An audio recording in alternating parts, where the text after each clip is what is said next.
Digital ಕಳಿಸಿದ್ದಷ್ಟೇ ನನ್ನ ಪ್ರಾಣ ತಿಳಿದಿಲ್ಲ.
नाही, आज प्रिन्सिपलमध्ये आहे.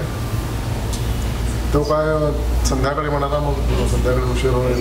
मग म्हटलं उद्या मी येणार आहे, उद्याच करूया. हां, आला सकाळी 4:30ला.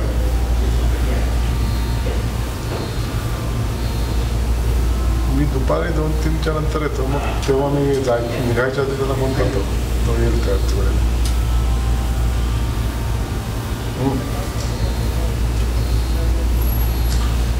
हां, मी तसं काय तू संध्याकाळी म्हणत होता, मग संध्याकाळी आज म्हणजे उजेड नसेल तर मग करायचं काम व्यवस्थित. हां, पण तो पण बिझी आहे बघा. ठीक आहे. ಅದಕ್ಕೆ ನಾನು orange colour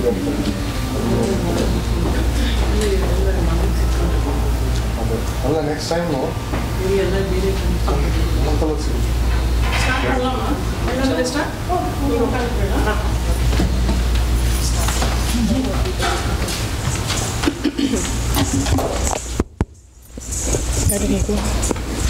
Is this temperature okay? Hotter ka? Oh, he's calling. Okay. ID. Oh.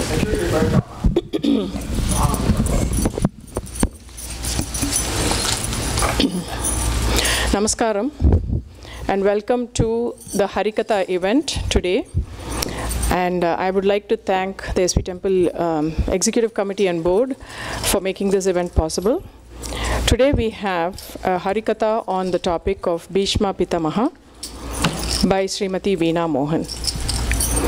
Srimati Veena Mohan is a speech pathologist by profession, working as a consultant in New Jersey for the past 27 years.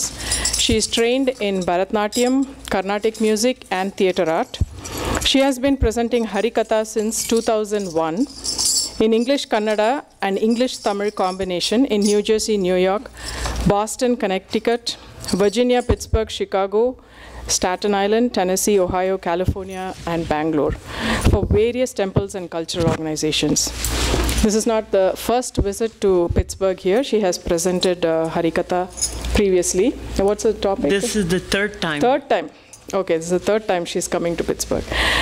And she's also performed in temples in Chicago, New York, of course, New Jersey, and the Srinivasa Temple, Sripuram, Bangalore. And they were all live programs and well attended.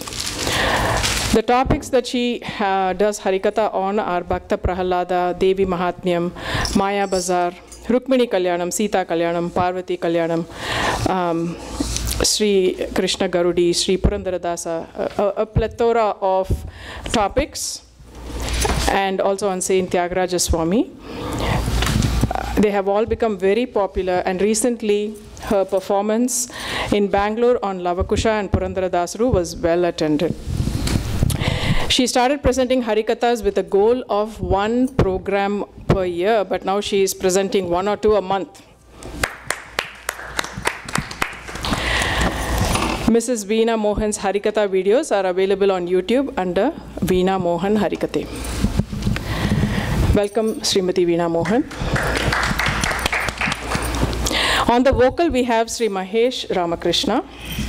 Mahesh is professionally a software engineer. He was in high school when he learned Hindustani classical music from Shadikshari Gawai Guruji and secured a vocal junior certificate.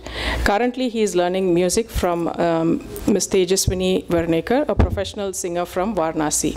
He performs various bhajans in Udupi Krishna Temple in New Jersey, Guruvayurappan Temple, and others. Welcome. On the tabla is Mr. Kannan Raghavan. Kannan is an IT professional, passionate about music, and has been accompanying Srimati Veena Mohan for almost 8 years, and is in all programs and volunteers at Chinmaya Mission. Welcome. On the harmonium, we have Mr. Jeevan Kulkarni. He has learnt tabla and harmonium from Sri Rangacharya Joshi of Vijaypura. He is an IT professional, works in a bank, and loves to listen and play music. Welcome, Mr. Jeevan Kulkarni. I welcome you all for the event, and we look forward to hear about Sri Bhishma Pitamaha. Thank you.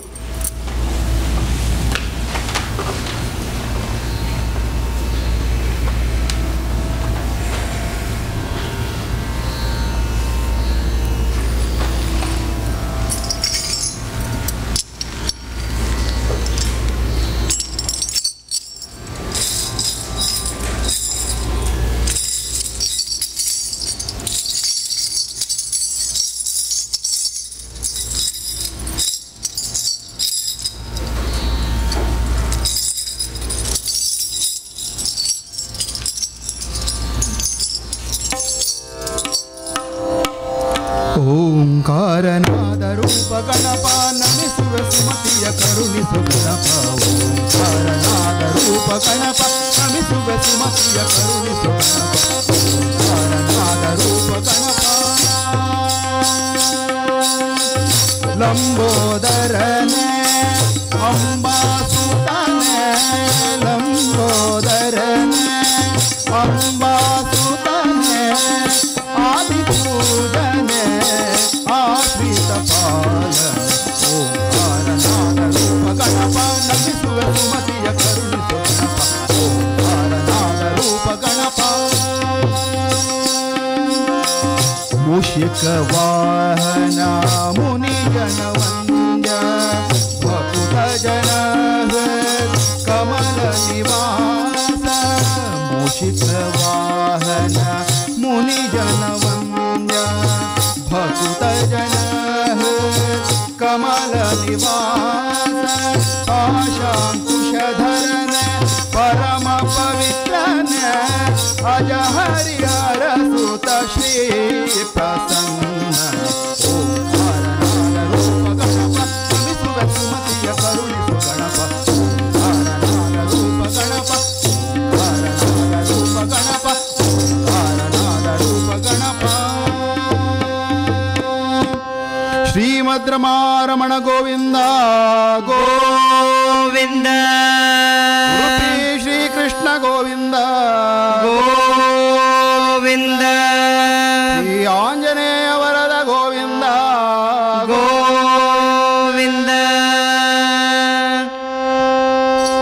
Shri Gurubhyo Namaha.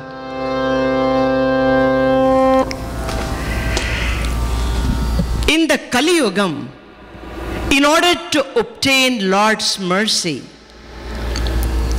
elders have said the easiest way is through path of devotion and to do Nama Sankirtanam. As said in Bhagavad Gita, Nama Sankirtanam yasya sarva papa pranashanam pranamo dukkha samanaha tam namami harim param. That is, that Lord, that Hari, when His name is taken, when His name is chanted, all the dukkhams, all the sorrows will be erased. Sarva dukkha vinashanam. That Hari, to that Hari and Hari's name, we must all chant. That Hari's name, the one who took all the time on his tongue, the one who was great devotee of Lord Krishna, the one who preached Vishnu Sahasranamam to the entire universe, that Jnani, that great warrior, Bhakta Bheeshmacharya, also known as Ganga Putra Bhishma, Shantanu Putra Bhishma also, but he is more popularly known as Ganga Putra Bhishma, Deva Vrata Bhakta Bheeshmacharya. His story is romanchanakari from the beginning. The one who watched Mahabharata from the reign, from the dynasty, from the beginning of King Shantanu until the end. One person besides Krishna who watched the whole event of Mahabharata. We must all remember this Shrestha Bheeshmacharya, who was the grandfather of both Kauravas and Pandavas. The one who tried to make others happy, but in his own life, the one who suffered the most. The one with a pure heart, just with a pure heart, he took a Bhishana Pratigya just for the love for his father, just for the love of Hastinavati, the kingdom, the throne, the dynasty, in order to protect, in order to serve, the one who longed only for service and shanti, the one who is full of bhakti and shanti, the one who is most controversial also, whose life became a challenge, a question, a controversial character in Mahabharata. As we said earlier, Nama Sankirtanam is the easiest way, and all dasas and saints have said the same. Bhajaneya Mado, hey devotee, do the bhajan. Bhajaneya Madabarade, Bhajaneya Madabarade, Konte Arige Mana Bhantanagade, Nirantara Manadali Kantu Pitana, Bhajaneya Madabarade, Bhajaneya Madabarade.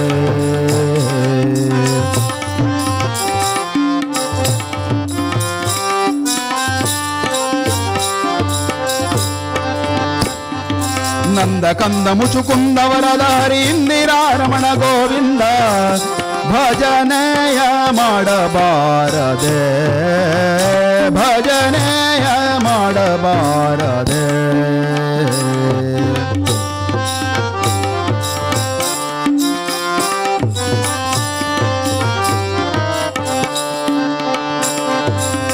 ಘೋರತನದ ಸಂಸಾರ ಸಾಗರದಿ ಪಾರುಗಾಣಲಿನ್ನು ಭೂರಮಣನ ಭಜನೆಯ ಮಾಡಬಾರದೆ ಭಜನೆಯ ಮಾಡಬಾರದೆ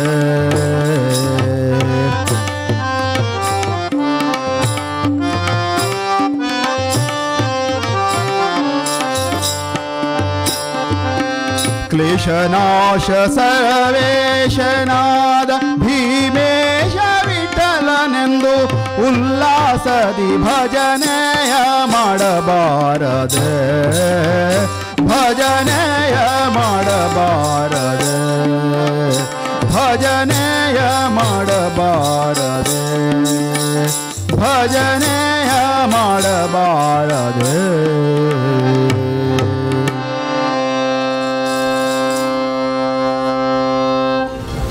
In Harikatha, I don't know how many of you have attended in your lifetime before. Harikatha is a katha about Hari and the devotees of Hari. It could be Harakatha also if you are doing stories from Shiva Puranam and all.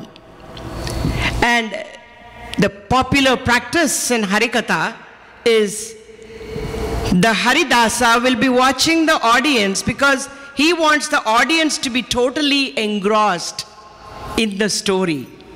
So in between, if the Harikatha Dasa will go, Shri Madhramana Govinda, Govinda. We just talked about taking the Nama Sankirtanam, Namam on our tongue. And throughout the story, this Haridasa will keep on reminding you, take the name of Govinda, Shri Madhramana Govinda. We are in this beautiful temple, Venkateshwara temple. Do not feel shy to take the name of Govinda. Shri Madhramana Govinda. Udupi Shri Krishna Govinda, Govinda, Anjaneya Varada Govinda, Govinda. Harikathas used to be performed in the temple as a medium of entertainment. Those days, television and Bluetooth and all gadgets were not there. Haridasas were one in all. They danced, they sang, they did the drama, and they attracted the audience. That was the Manoranjan. Through the Manoranjana, they gave valuable information to the society. It was a medium of instruction. And today, the medium of instruction is Google. And we are forgetting our own ancient style, ancient thing of medium to entertain us. What is Harikatha? Harikatha is total together. It is the culmination of all arts in one.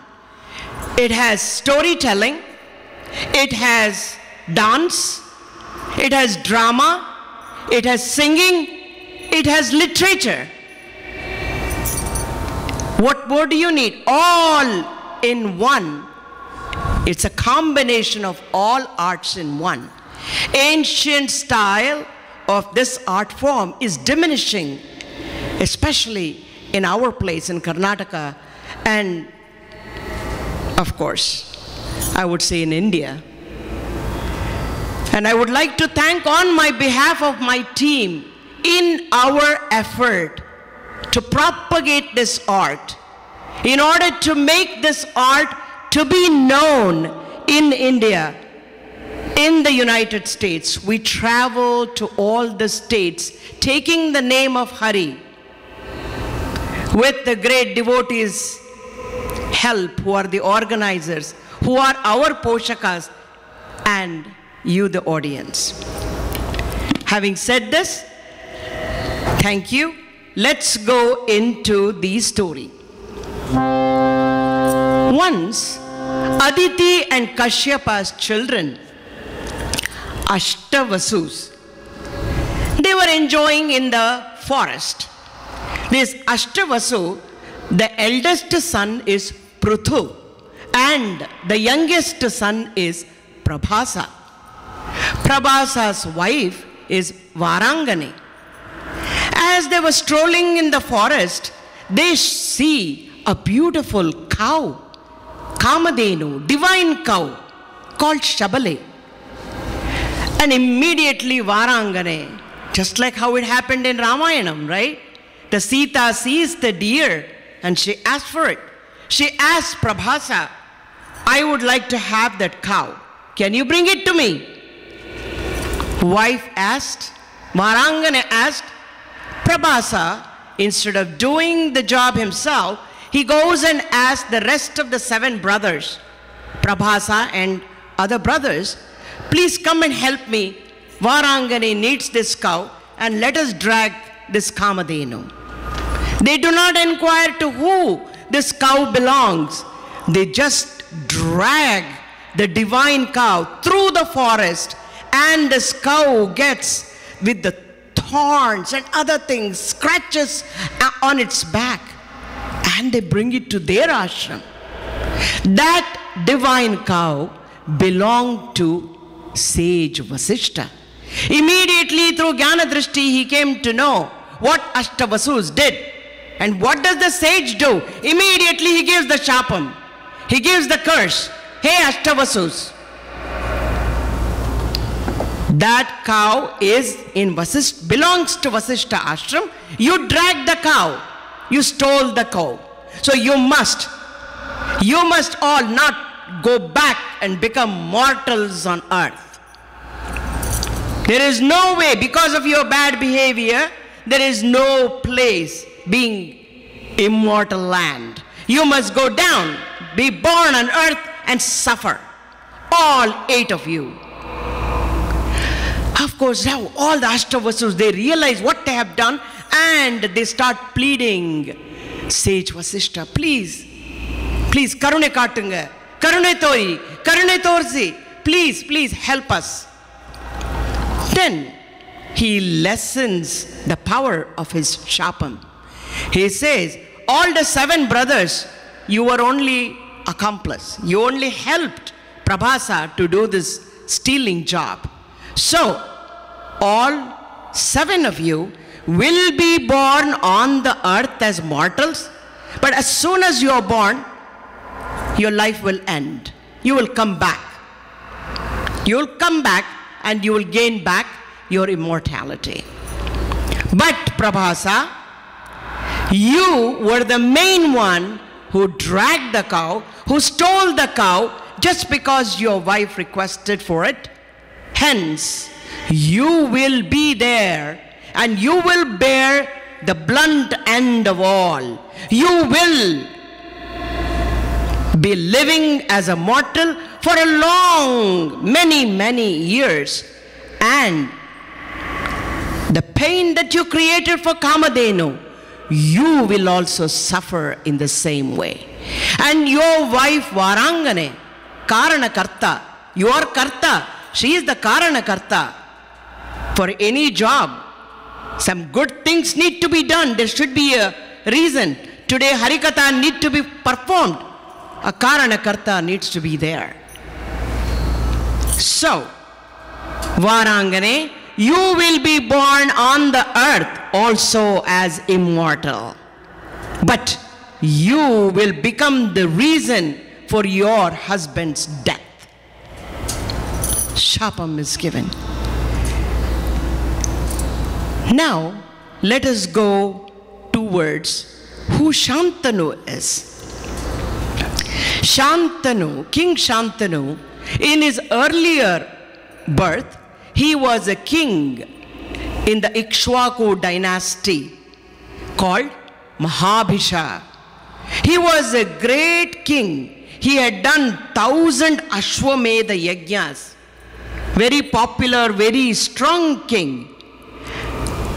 And he gets Sadgati. He goes and gets to settle down in the heaven. Once it so happens, they all these devas and superior people, they go to Brahmalokam in order to prostrate to Lord Brahma. All devatas, Indra, all devatas have gone. Mahabhisha, the king, who is also gone from here, he also goes there. And as the puja that is going on in the Brahmalokam, Ganga enters. As soon as Ganga enters, instead of looking at Brahmadeva, this Mahabhisha's eyes goes towards Ganga, and Ganga also looks at him. But immediately Brahmadeva gives a sharp.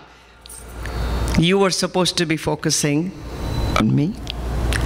Go be born on earth as mortals. So now these Ashtavasus, they need a mother. They have a Shapam to be born on earth as mortals. They have to be born. And they go and request Ganga to be their mother. And this Mahabhishu, who is also got a curse from Brahma, is being born on earth as Shantanu, King Shantanu. One day, when King Shantanu is strolling near the Nadi Tiram, that is near the river, he sees a beautiful woman who is none other than Ganga herself. He goes and requests her, hey, beautiful lady, I am King Shantanu, and I really like you. I would like to get married to you and make you my queen. Ganga has come for that purpose on earth. Ganga says, yes, I will agree to marry you, but on one condition. You should never ask me for anything. Whatever I do, any of my actions should not be questioned. Do not question my kula or my shila. Do not ask a question about my character or about my family. Then I will marry you. Shantanu said, oh, that's easy. I'll never ask you any question. They got married, started to live happily. They get their first son. What happens now? As soon as the child is born, Ganga takes the baby and goes to the river Ganga and drowns the baby. King Shantanu is perplexed. What's happening here? The first child that is born to him, who is going to be the next Chakravarti, now he is being drowned in the river. But he cannot ask a question. Keeps quiet. Second baby is born. Ganga does the same thing. Third one, same thing. Fourth, fifth, sixth, seventh. Now the eighth child is born. Shantanu cannot take it anymore. And he goes behind Ganga. Ganga, stop! What are you doing? Who are you? Where did you come from? What kind of a woman you are? Already questioning about where did you come from, her family. What are you doing? Our actions. She said, oh my dear husband, I had a condition. You should never question me. But now you're questioning my family. You're questioning my action. That's it. I'm leaving you. That was our condition. But you broke the condition and I'm leaving. However, I will tell you the truth before I go.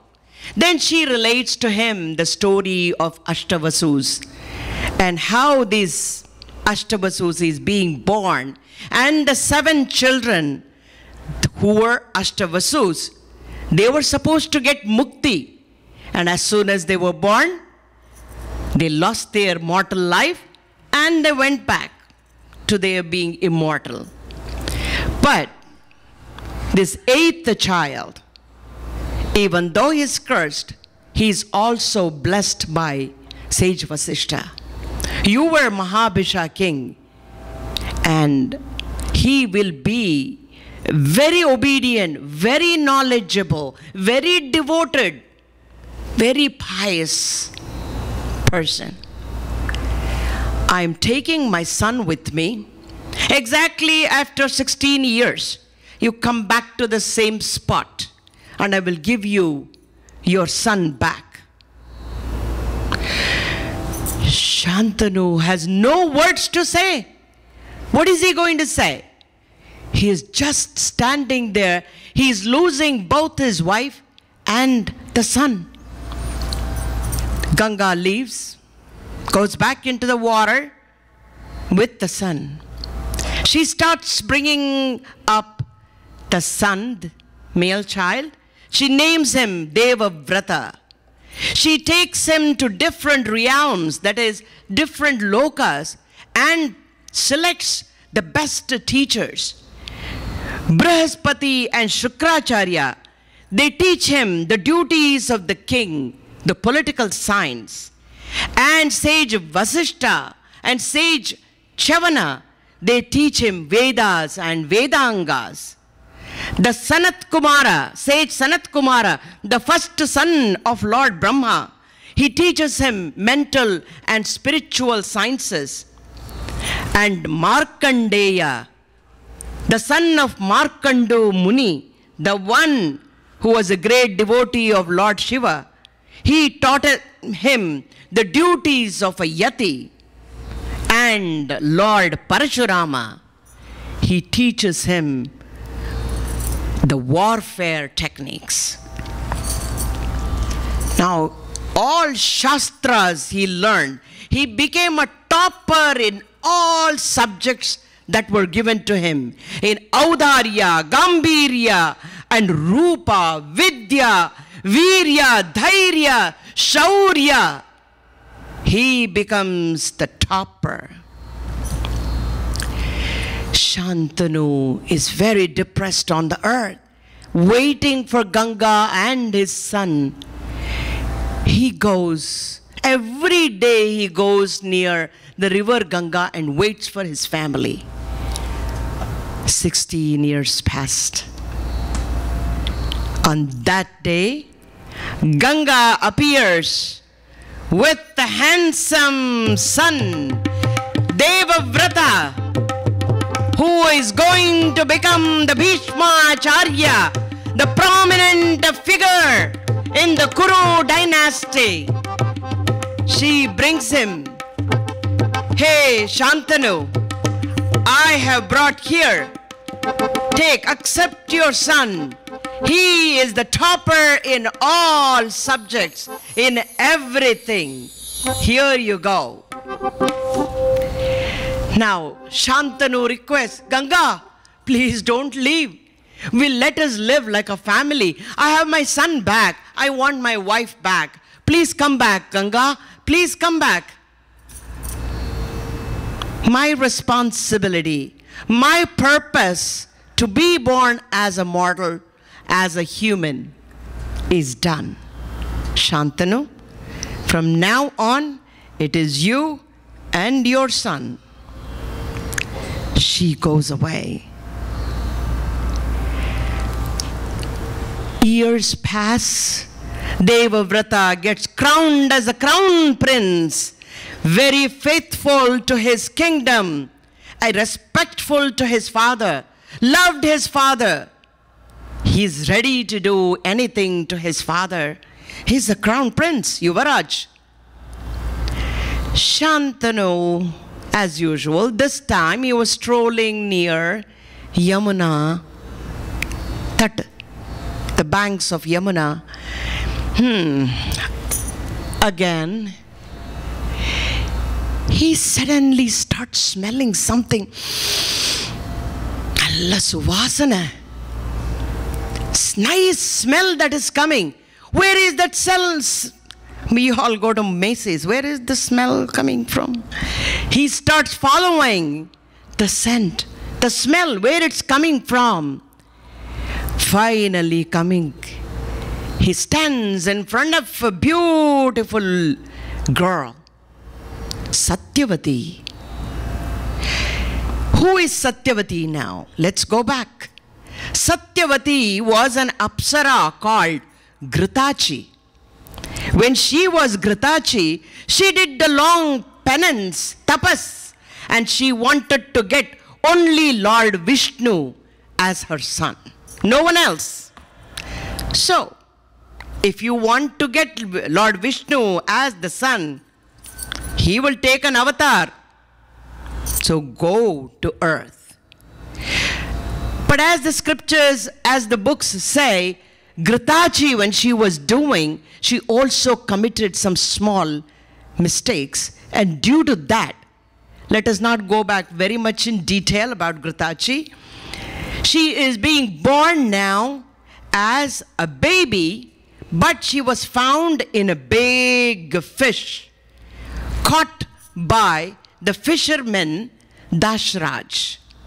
He was the chief of fishermen, and when he catches this big fish, and when they cut open the fish, beautiful baby girl is found. So she starts growing up as the stepdaughter of Dashraj. What is their job? Now when she grows up, she becomes rowing the boat for her father. She will take the passengers from this end to the other end. That is the job that she's doing for her father. One day, Daivalila, remember she is a Ghritachi, and she is supposed that the reason she is born is to give rise to Lord Vishnu's avatar. Now, Sage Parashara comes in that boat. He is supposed to cross the river and go to the other side. Satyavati takes him, and Parashara likes Satyavati at that moment, a young girl. And he says, from my tejas, Satyavati, you will get a child. Just from his tejas, Parashara, immediately, it is not after 9 months, immediately Satyavati gives birth to a baby in the boat. If you go to Uttarakashi, near Uttarakashi, there is a place called Parashara Kund. Stalapuranam says this is where this event took place, and you can all see and you can all take bath in the Parashara Kund, and this is supposed to clear all your diseases and all the papas. People travel just to go take a bath in the Parashara Kund. Now, she gets the baby, and that is none other than Vedavyas, who grows up immediately, not slowly. Right then and there, the baby becomes an adult. Now, Parashara gives a boon to Satyavati. Satyavati, you were the reason for Vedavyasa to be born. You were a medium to be born. You were a nimitta matram to be born, for him to be born on this earth to do great things. I will give you a boon. Even though you gave birth to a baby, you are still pure and you will remain as a virgin. And the smell of your body, because you came out of a fish, the whole thing like smelling like a fish, that odor will go away, and your body will have a very nice smell. Yojantak, 1 yojana distance, people can smell the good smell from you. From now on, you will be called as Yojana Gandhi. He gives that varam. Parashara goes. And now Vedavyas, suddenly he became big. And he prostrates to his mother and thanks his mother Satyavati and says, Mother, I am also leaving now for the karyas, for the things that I am born to do. And I am going to Himalayas. Mother, when there is a need, call me. I will come immediately. Remember, Vedavyasa is said to be the father of Shukamuni. Vedavyasa says, Mother, you will need me at a later time. Remember this? Call me. Vyas, call me. I will come and I will help you. Goes. Now this Satyavati Yojana Gandhi is the one with the beautiful, nice smell, and Shantanu is standing right in front of her. Shantanu proposes to her. Satyavati, Yojana Gandhi, I am King Shantanu. I would like to get married to you. Satyavati refuses. I am only a fisherwoman. My father had to agree for whatever you ask, whatever you do, I cannot. But Shantanu cannot forget her. So he forgets his kingdom. He starts living in a place, makes himself a home near Satyavati's home, and he starts living there, and he starts following her every day, asking her, please marry me, please marry me. Then one fine day he goes to Dashraj and he requests, Dashraj, I am King Shantanu. I would like to get married to your daughter and make her the queen of Hastinapur, Kuru dynasty. Will you agree? Dashraj says, O king, very nice. I'll be very happy to give my daughter to you, but on one condition. The children that are born to her and to you, they should become the king of Hastinavati, not anyone else. He has already made Devavrata, Ganga Putra, as the crown prince. But now he is asking, Satyavati's child should become the king. Devavrat, my son, or Satyavati, whom should I choose? He goes back to the palace. I don't want Satyavati. But once going there, he is very depressed. He is very feeling lonely, and he is not interested in his kingdom affairs. He is very sad with a long face. He is walking. And Bhishma, the Devavrata, asks him, Father, what happened? Father, what is the reason? What can I do? Remember, everybody's secret will be known by the car drivers, the people who take you around. Because we all talk in the car. Everything is done in the vehicle. The driver is listening to everything. The charioteer of King Shantanu is the best person to know everything. So Devavrata calls him, hey, what happened to my father? Charioteer tells everything. He wants Satyavati, and he went there and he came back because father does not want to leave you. Immediately Devavrata, so devoted to his father, takes the same charioteer. Take me there to Dashraj's palace, hut. He goes there and he asks him, my father, King Shantanu, wanted to marry Mother Satyavati, and you wanted for their children to be the king. I promise you that their children will be the king. I will refuse everything. Now Dashraj is more clever. He says, hey, Devavrata, you did a wonderful thing. Yes, We agree. But when you get married, your children will be born and they are going to ask Satyavati's children, give back the kingdom, because they are the real heirs of the kingdom. So your children will ask her children and their children have to give it back. Now, Devavrata, without even pausing for a moment, he stands up and he calls upon Mukkodi Devatas, all the Dikpalakas, and he says, hear me, Devavrata, the son of Shantanu. I take a pratigya that I will remain as a celibate. I will follow Brahmacharya Vratam all my life. I will not get married. I will not have children. And Satyavati's children will be the heir.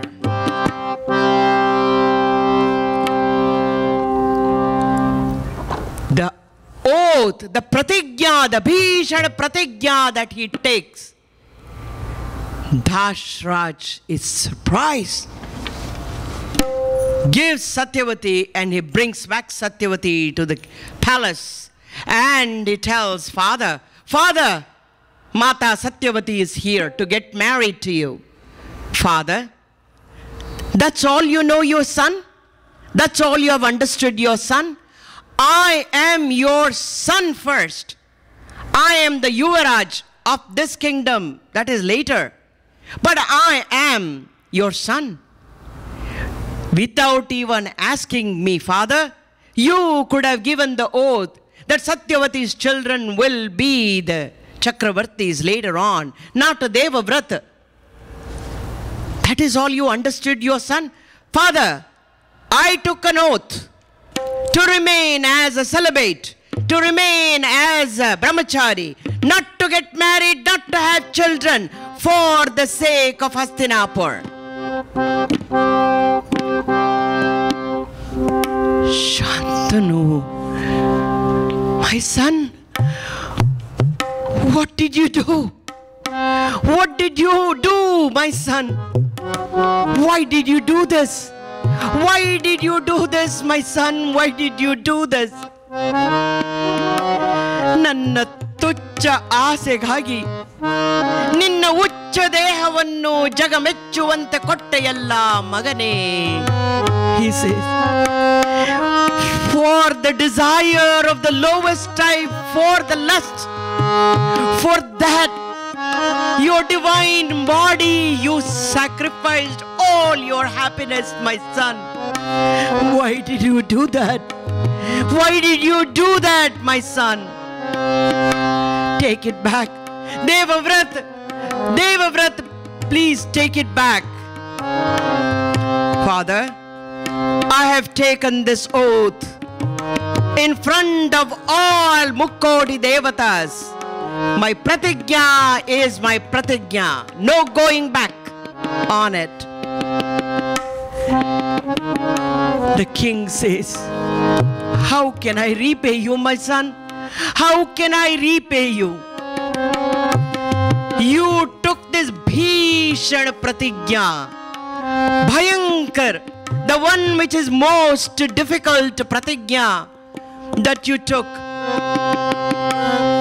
Hence, from now on, my son, you will be called as Bhishma.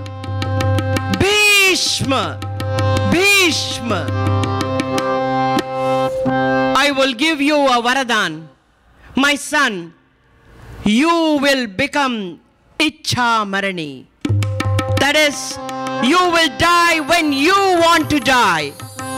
Nobody can kill you. Nothing can hurt you and kill you, my son. You wish for Lord Yama to come to you and you will die then.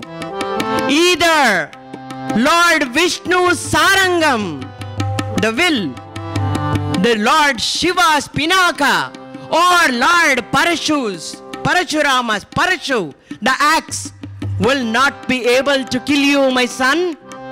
you become Ichhamarani. That became a Vajra Kavach for Bhishma from then on. As the story goes, the king gets married to Satyavati, but every time they are together, they see their young son Devavrat walking around in the palace, who can never have a married life. He can never become a father. He cannot have anything. Both of them are dying with guilt. The guilt trip is killing them. They request many times, "Oh Devavrat, Ganga Putra, please go back on your word. Please, please." Bhishma refuses. Once said and done, "I will not." "Father, my life's goal from now on would be only to protect the king of Hastinapur, to be obedient to the king of Hastinapur, and to take care of the Hastinapur throne. That is all my life's goal. I will abide by this, my father. There is no other happiness than to serve this kingdom, this throne." Meanwhile, they have two children, Chitrangada and Vichitravirya. Shantanu dies early because of this guilt. Now Satyavati is the queen with two children who grow up under Bhishma. They come to a marriageable age now, and Satyavati gives that responsibility to Bhishma only. "Bhishma, my children need to get married. So you need to bring the Rajakumaris, the Kanya, appropriate ones who can become the future queens." At that time, in Varanasi, Kashi, the king Kashi has 3 daughters. Any idea? Amba, Ambika, and Ambalika. Amba, Ambika, Ambalika. 3 beautiful daughters. Now he is making Swayamvara arrangements for the 3 daughters. Again, Amba, Ambika, Ambalika. Amba is the most important person here. She is none other than Varangane, the one who is Prabhasa's wife, the one who instigated Prabhasa to go pull the Kamadhenu. That Varangane is born as Amba. Now Swayamvara is being arranged. Now Bhishma comes to know about Kashi Raja. Immediately Bhishma himself goes. But meanwhile, what has happened is Chitrangada, the one who Bhishma put on the throne after King Shantanu died, he is also dead at a very young age while fighting with Gandharvas. Chitrangada became a king for a very short time and is dead. So now the second son, Vichitravirya, has become the king. Now this Vichitravirya needs to get married. So Bhishma goes to Kashi, to the Swayamvar, uninvited. He goes to the Sabha and challenges, "I know this is the Swayamvaram. I have come to take all these 3 daughters of Kashi Raja for my nephew Vichitravirya, the king of Hastinapur. Any kings, anyone obstructing me or want to challenge me can come forward."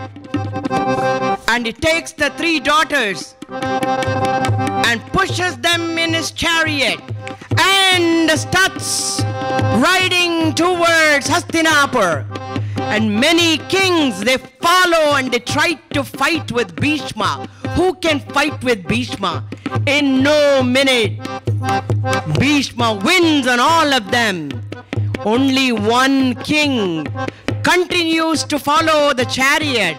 He is the King Salva. Salva kingdom's king. King Salva follows Bhishma. And this King Salva and Amba, they have liked each other. And Amba has already promised to Salva that she is going to put the Varamala in his neck. So she wants to get married to him. Salva Raja also has agreed. So he follows Bhishma and he calls Bhishma for one-to-one fight. He fights bravely like a Kshatriya, but in no minute he cannot stand a chance in front of Bhishma. Bhishma hurts him, throws him out, and he takes the chariot with the 3 daughters to Hastinapur. Throughout, now Amba is surprised. He sees the person that she wants to marry has been defeated. Doesn't say anything because she's so surprised. And when they come to Hastinapur, he presents the 3 daughters to Queen Satyavati and says, Mata Satyavati, here, the future queens are here. At that time, when the marriage arrangements are going on, Amba comes in the Sabha and tells Bhishma and the Sabha about her willingness to marry Salva Raja. And the king of Salva is also liking her. They both want to get married. Bhishma is so shocked. What did I do? What did I do? And he says, oh, Rajkumari, I did not know anything about Salva Raja. You should have told me the minute I asked you to come in the chariot, but you did not say anything. Neither Salva Raja did not say anything. However, you said it now, and with high respect, he makes arrangements for Amba to go back to Salva. Amba goes back to Salva Raja. Now this Salva Raja says, Amba, I cannot accept you now. I am a Kshatriya. According to Kshatriya Dharma, I must win you in the Swayamvara. But I did not win you, I lost. The person who won you, you belong to him, not to me. That's not Kshatriya Dharma. Amba says, Salva, we both have agreed to get married to each other. You want me to go back to him? No. I do not want to go back. I would like to get married to you. Salva says, I cannot marry you, Amba. I am following my dharma now. You belong to Bhishma. Go back. Now, Amba comes back to Bhishma in the Sabha. She says, Salva Raja does not want me because Bhishma is the one who won. So Bhishma should marry me. I belong to him. Bhishma says, Amba, I cannot marry you because I have taken an oath to remain as a brahmachari, as a celibate. The word that is given to my father, I cannot go back on that. I have done the pratigna. She said, Bhishma, what are you talking? It is my life, a woman's life here at stake. Why did you come and fight for your nephew?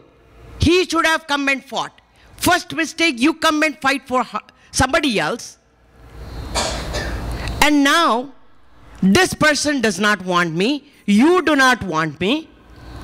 What do you want me to do? Bhishma says, I do not know. Go back to Salva. In the Sabha, Amba gets rejected for no fault of hers, in a way. that both Salva and Bhishma, both men, they refuse her. Immediately, Amba takes an oath. Oh, Bhishma, you have taken an oath. All of you, listen to me. Me, Amba, the daughter of Kashi Raj, I take an oath. I will be the root cause for Bhishma to die. For his death, who created this situation for me, I am the root cause for him to die. It does not matter how many births I have to take, but I will abide by my pratigya. I will kill you, Bhishma. Amba leaves the court in anger. This side, her sisters, Ambika and Ambalika, they get married to Vichitravirya. And as the story goes, unfortunately, Vichitravirya falls to sickness, tuberculosis. And very soon after getting married to these two young brides, Vichitravirya dies. Satyavati comes back to Bhishma. Bhishma, my putra, Gangaput, now what will happen to my dynasty, my vansh? There are two young brides, but there is no son. How can our kul continue? Bhishma, you are the only one.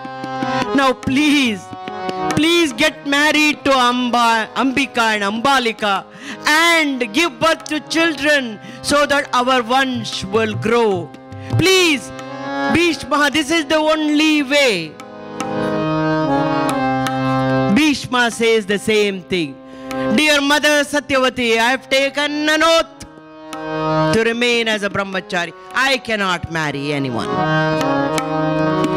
But Bhishma, you said you are going to protect the Hastinapur throne. Hastinapur king, you said you are going to protect. But where is the king? How can you protect, or what are you protecting? That was your oath also. What can we do?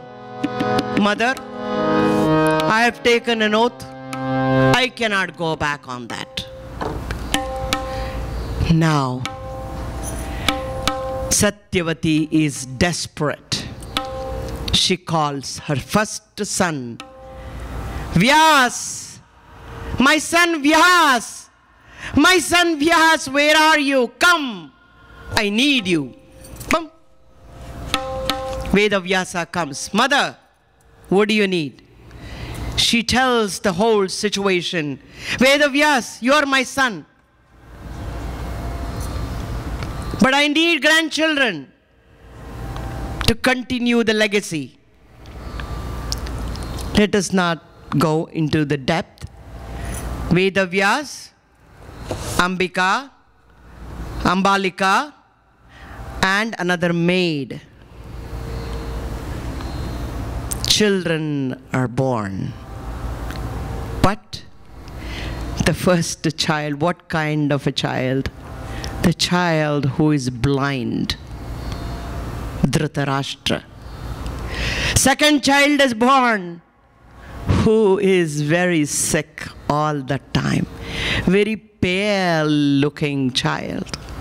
Very sick, anemic child. Pandu. The child that is born to maid servant, who anyway cannot become the king, is Mantri. Vidur. So 3 children are born in the Kuru Vamsh: Dhritarashtra, Pandu, and Vidur. A child who is blind, a child who is sick, a child who has no right to become the owner of the throne.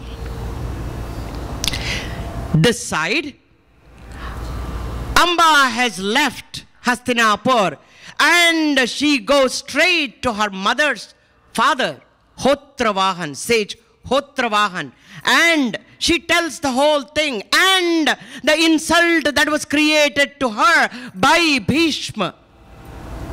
And Hotravahan immediately says, let us call our Guru Parashuram. Let us call Parashuram to come here. Let us pray to Parashuram.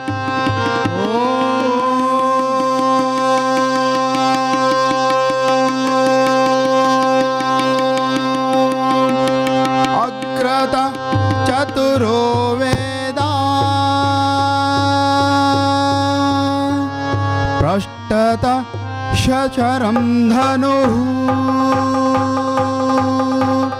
Idam Brahmam Idam Kshatram Shapadapi Sharadapi Om Agrata Chaturo Veda Prashtata Sasharam Dhanuhu Idam Brahmam Idam Kshatram Shapadapi Sharadapi Om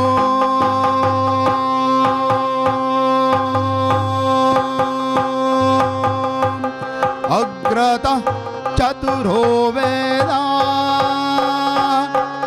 Prashtata Sasharam Dhanuhu Idam Brahmam Idam Kshatram Shapadapi Sharadapi Om Parashuramaya Namaha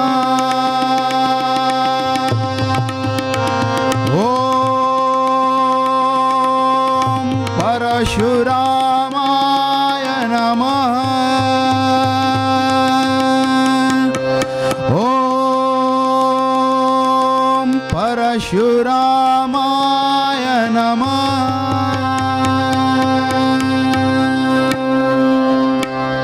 Hey Bhagavan Parashuram, I need justice. My life has been made miserable by your student, your Shishya Bhishma. My life has become miserable. Oh Bhagavan Parashuram, I have come to you. I have come to you for help. Do something. Lord Parashuram listens to everything. Bhishma, my favorite student, he will do anything that I tell him to do. Send a messenger and bring Bhishma here. Tell him his guru has come to see him. Come now immediately. The message reaches, oh, Lord Parashuram has come. Bhishma wakes up and immediately he is preparing to leave. See the Guru. Om Shariram Surupam Tathava Kalatram Yashascharu Chitram Dhanam Merutulyam Manaschenna Lagram Gurorangri Padmi Tatah Kim Tatah Kim Tatah Kim Tatah Kim Kalatram Dhanam Putra Pautradi Sarvam Graham Bandhava Sarvametati Jatam Manaschenna Lagnam Gurorangri Padme Tatah Kim Tatah Kim Tatah Kim Tatah Kim Shadangadi Vedo Mukhe Shastra Vidya Kavitwadi Gadyam Supadyam Karoti Manaschenna Lagram Gurorangri Padme Tatah Kim Tatah Kim Tatah Kim Tatah Kim Om Gurave Namaha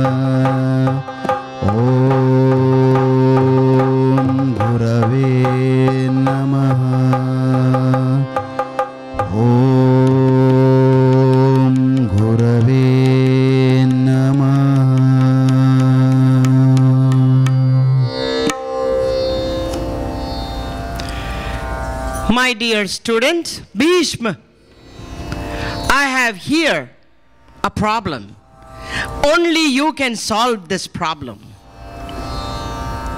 Tells about Amba, and he says, Bhishma, I order you that you must marry this Amba and correct everything. Everything has gone wrong in her life.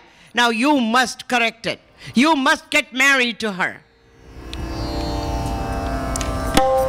With humility, he folds his hand. Hey Guru Varya, I will do anything that you tell me to do except this one. Because I have taken the oath. How many times he told Satyavati? At that time, he told Amba. Now he is telling his Guru, I took that oath, I cannot marry, I will not marry anyone. I will not marry at all. Leave aside marrying Amba. I was only taking her for my nephew, Vichitravirya. If she need be, I can get her married to Vichitravirya. Her sisters have already married and given birth to children also. Amba says, no, you won me in the battle, not your nephew, not Salvaraja. I belong to you. According to Kshatriya Dharma, you must marry me. Bhishma says, I will not marry you because I've taken an oath. Now, Guru Parashuram, Kobam inge irukku. The tip of his nose. Immediately he gets angry. What is this, Bhish? I am ordering you to marry me and you're not. You're disobeying your Guru. Either you marry her or you fight with me. Bhishma says, Guru, I cannot marry. But if you tell me, if Guru gives an agya to fight, I will fight with anybody, even with you. Immediately the Guru, Shishya, fight, start.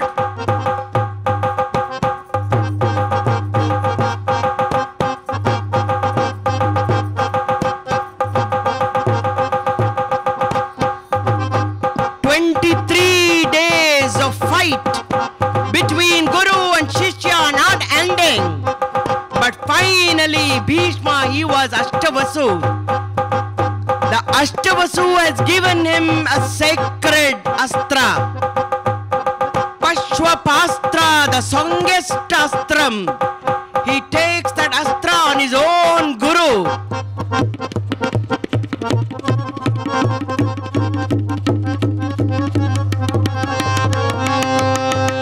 Immediately Naradar odi varar. Naradar odi vande, stop, stop, stop. Bhishma, what are you doing? Pashwapastra on your own Guru. Wait, Guru, ennappa idu? Ennappa pannindrukken? Guru, what is this, the kovam you are doing? You're fighting. You ordered him to fight your student. He is following your words. He is not against you. You told him to fight. That's why he is fighting. You being a Bhagavan, don't you know he is destined to be killed by Arjuna? You know it. He is destined to be killed by Arjuna. And then why are you fighting for 23 days now? And you also know that he is Ichhamarani. What is this fighting? For what? Bhagavan, what are you doing? Please calm down. The vidhi is such that he is destined to be killed by Arjuna. Nothing is going to be killed. Remember the boon that he has. Even your parashu, your axe cannot kill him. Ellame therinji ennappa pandra? What is this you are doing? So, Parashurama gives up. He goes back. Now Amba questions, what do I do? I am back to square one here. Now, Hotravahana, my tata, what do I do? இதெல்லாம் வேண்டாப்பா, நீ அந்த சிவனை கூப்பிடு, அவர் தான் correct, ஏதாவது ஒரு வழி சொல்லுவார், அந்த சிவனை கூப்பிட்டுக்கோப்பா. இவர் போய் வந்தாச்சு போயாச்சு, எல்லாம் மாடாயித்தோ, ஏதோ आया और गया भी, कुछ नहीं हुआ। अभी वो शिव जी को बुलाओ, शिव जी का प्रार्थना करो, वो आएगा, कुछ करेगा। ओम नमः शिवाय। ओम नमः शिवाय। ओम नमः शिवाय।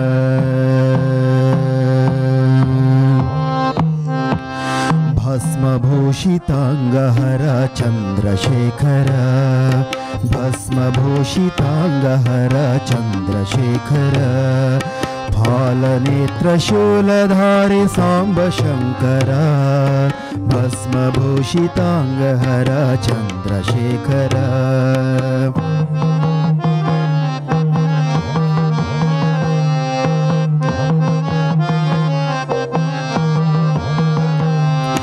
सामगान प्रियकर उमाशंकर, हर हर हर शिव शंभो नटन शेखर, सृष्टि स्थिति लयकारक हला हलधरा, कैलासवास देव प्रभो शंकर, जय विश्वेश्वर हर जय सर्वेश्वर, भस्मभूषितांगहर चंद्रशेखर।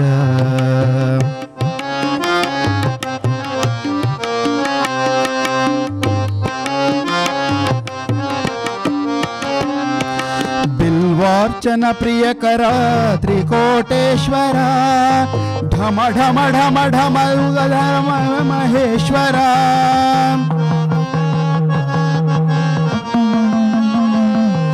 ढम ढम ढम ढम रुकधर शिव महेश्वर, गंगाधर गौरीवर बसव शंकर, श्रीशैल क्षेत्र निलय शिव मल्लेश्वर, शत्रुभयंकर हर सर्वशुभंकर, भस्मभूषितांगहर चंद्रशेखर, फालनेत्रशूलधारि सांब शंकर, भस्मभूषितांगहर चंद्रशेखर, चंद्रशेखर चंद्रशेखर।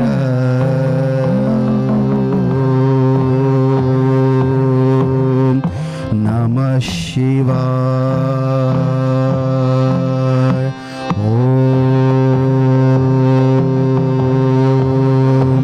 नमः शिवाय। ओम नमः शिवाय।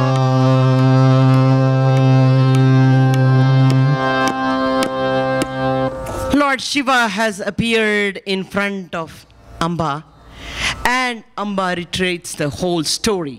What has happened to her? Now, Lord Shiva solves the problem. Parma, in the janmatala idella mudiyad. In this janmam, you cannot kill Bhishma. Adutha janmam irukallaya. Next janmam.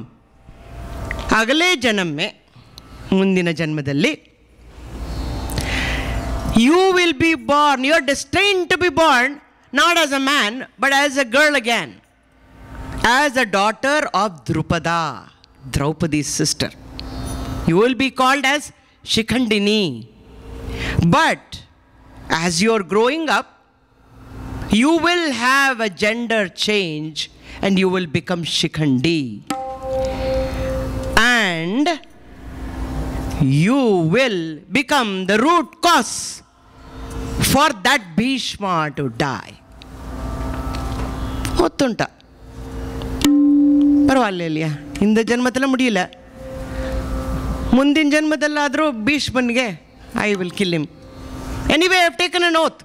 It doesn't matter how many births I will take and I will kill him. So immediately Amba decides to give up her life to the sacrificial fire. She wants to end her life and be born again. Make it quick, quick, quick, quick. She jumps into the sacrificial fires. Amba goes, born as a daughter to Drupada. So until now, you have seen Bhishma's Pitra Bhakti, Guru Bhakti, and Kshatra Bhakti.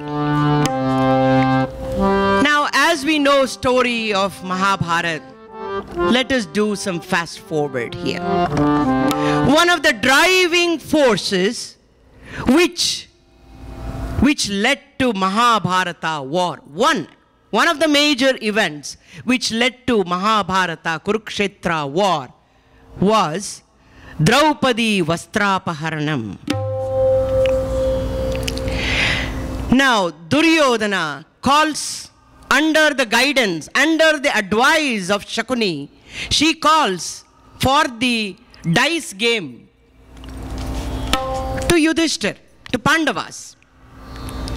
He says, no, it is the game. Let's cousins, we are going to play a game. Come, come, come. In the Dyuta Graha, everyone is sitting, and including Maharaj Dhritarashtra, Kuluguru Kripacharya, Guru Dronacharya, and our Bhishmacharya, Vikarna. Who is Vikarna? Vikarna is Duryodhana's another good brother. There is one more good brother. He is the 101. We always say 100 Kauravas, right? One of the other one who is born to Dhritarashtra to a maid, Yuyutsu. Yuyutsu is also there. Vikarna is there. And everyone is sitting in the sabha now. And suddenly everyone is gathered now. Shakuni tells Duryodhana, there is nothing no charm in playing a dice game. Let us make it as a gambling game. As soon as they announce this dice game as the gambling game, immediately all the acharyas who have assembled there, including Mantri Vidur, they know something bad is going to happen. But do they open their mouth saying, no, you called them for dice game, friendly game. Now you are making it as a gambling game. You should not do that. Did anybody object? Our Bhishma also kept quiet. Now Duryodhana says, instead of me, my uncle Shakuni, he will be holding the dalam. I will not do it, he will do it. Where was Yudhishthira at that time? Why couldn't he say one time, I will call my Krishna to come and sit and he will play the game for me. Like how you are doing for Shakuni, I will make Krishna play. Did Yudhishthira say it? Vidhi. He kept quiet. He did not say it. Krishna was waiting in Gokul. Yudhishthira will call me now. When Shakuni did that, Yudhishthira is going to call me. Yudhishthira did not call. Krishna did not come. Now, Bhishma could have said something, being the eldest. That is not correct. If he is playing himself, you have to play yourself, not Shakuni. Did Bhishma open his mouth? He did not. Kuluguru, Kripacharya, Guru Dronacharya, Mantri Vidur was about to get up. But when he saw all the three acharyas not saying anything, he just held to himself. As the game is going on, he puts his brothers at stake and loses them.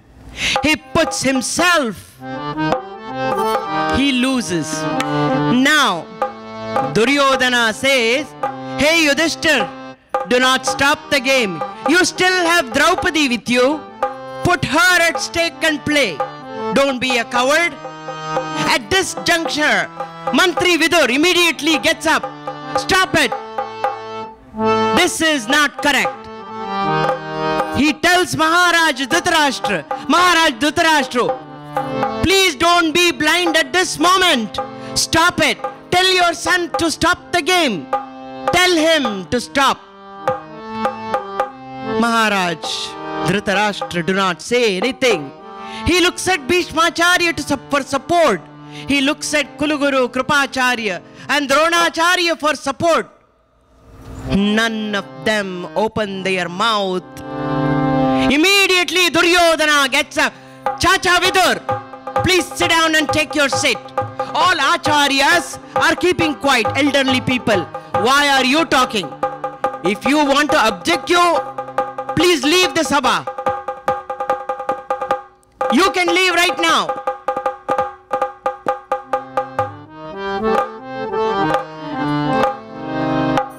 Game goes on.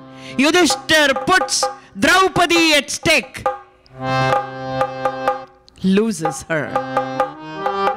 Duryodhana orders his servant to go and bring Draupadi as she has become the servant of him. Bring that. She has no right to sit in the palace. Immediately bring her. She is a servant and she should be at my feet. And the servant goes and Draupadi doesn't know anything and she refuses to come. He comes back and reports. She does not want to come. Dushyasan! Go! Bring that servant of mine. By force, if she doesn't want to come. Drag her by the hair and bring her here. Dushyasan goes and holds Draupadi by hair, drags her to the sabha, Draupadi comes to the sabha and Pitama, help Pitama. Pitama, don't you see what's going on with me? Don't you see what's going on? Pitama, I need help. You have taken an oath to support, to protect the Kuru Vansh, Kuru Sinhasan. Have you not taken the oath to save the women of that dynasty? The Kuluvadhu, I am being dragged into the court in this column. Pitama, isn't this adharma, Pitama? Speak up. Isn't this adharma, Pitama? Speak up. Pitama, tell me one thing. Tell me one thing on behalf of all the women who have gathered here, Pitama. How can a husband put the wife at stake without taking a consent of her? How can he do that, Pitama? That is adharma. Why are you supporting the adharma, Pitama? Please speak up. Pitama, tell me another rule. Yudhishthir put me at stake, but he had already lost himself. He had already become the servant of Duryodhana, and he has no right to put anyone else. Leave aside me on the stake, Pitama. That is adharma. Speak up. Kill him. Kill the Duryodhana and Dushyasan. Pitama, speak up. Pitama does not speak up. Hey, Dronacharya, Guru Dronacharya, your daughter is getting insulted. Your daughter's situation is like that. Hey, Pitama, hey, Guru Dronacharya, hey, Kulguru Kripacharya, help me, help me. No one speak up. Hey, Maharaj Dhritarashtra, your Kulavadhu is being insulted. Speak up. Speak up, your Kulvadu is getting insulted. Speak up. Dhritarashtra says, hey Kulvadu, I did not ask your husband to put you at stake.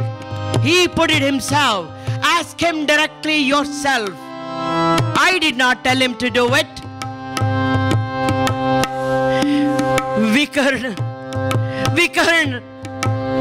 Vikarna gets up and he opposes Duryodhan. Hey Duryodhan, what you're doing is wrong. Yudhishthir had already lost himself. He has no right to put Draupadi at stake. What you're doing is adharma. Vikarna, out! I order you out of the sabha. Get out! Draupadi goes, hey, my dear husbands, 5 of you sitting, can't you help? Can't you do anything? Hey Arjun, Bhim, Nakul, Sahadev, I am your wife too. Did your brother ask you permission before he put you on at stake? Why didn't you open your mouth? I belong to you. You have every right, the same right what he has. Why didn't you do so? Why? Why didn't you do?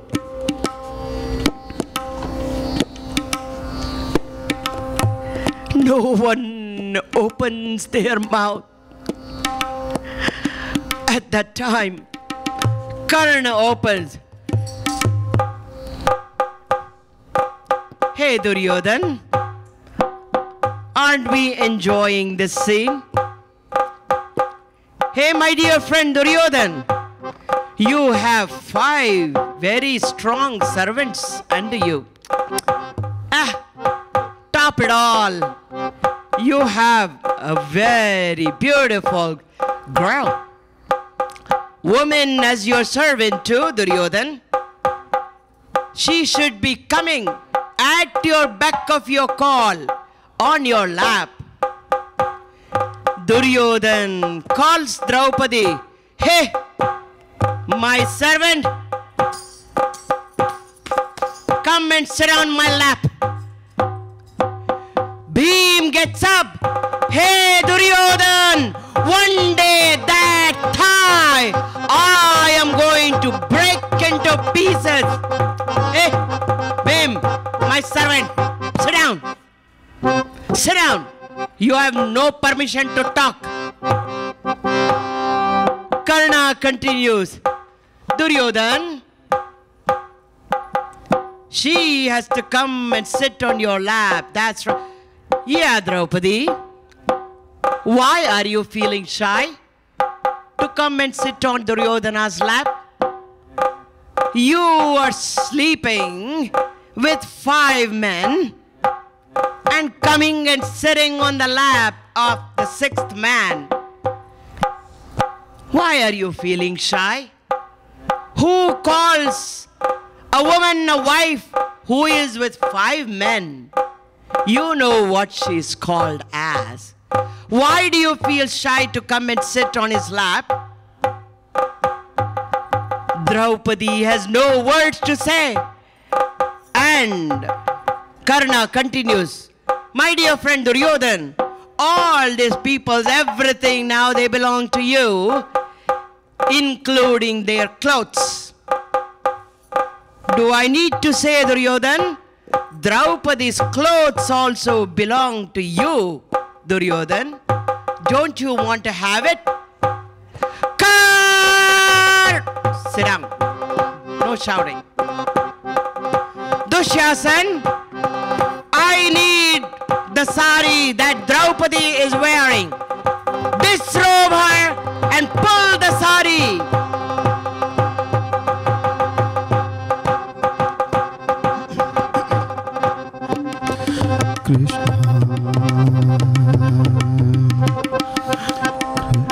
Krishna! Krishna! Krishna!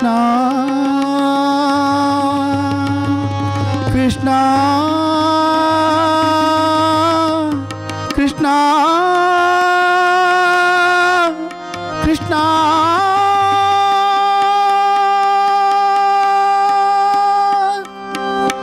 Krishna, Krishna, Krishna, Krishna, Krishna.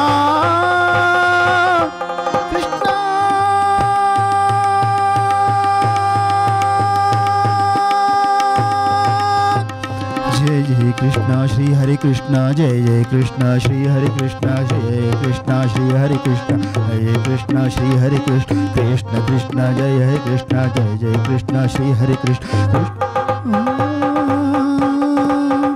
Krishna, Krishna,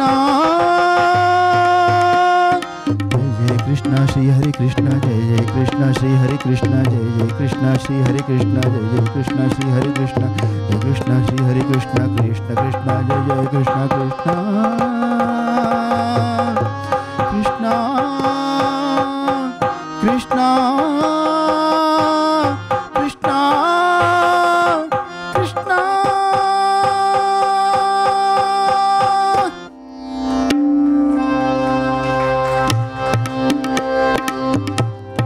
Jai Jai Krishna, Shri Hare Krishna, Jai Jai Krishna, Shri Hare Krishna, Jai Jai Krishna, Shri Hare Krishna, Jai Jai Krishna, Shri Hare Krishna, Jai Jai Krishna, Shri Hare Krishna, Jai Jai Krishna, Shri Hare Krishna, Krishna Krishna, Shri Hare Krishna, Jai Jai Krishna, Shri Hare Krishna, Jai Jai Krishna, Shri Hare Krishna.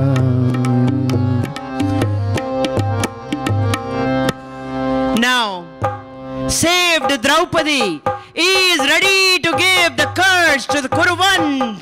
Immediately Gandhari comes running and falls, hugs Draupadi. Draupadi, Draupadi, please, please, do not give sharp to my children. Do not give sharp to my Kuruvans. Kuruvans, please, please, I beg you, I beg you. And now Dhritarashtra speaks up. Hey Kulabadhu, do not give sharp to my children. I will give you a boon. Ask for it. Draupadi asks release of her husbands from the slavery. They are relieved from the slavery, and Dhritarashtra also gives back everything that they have lost.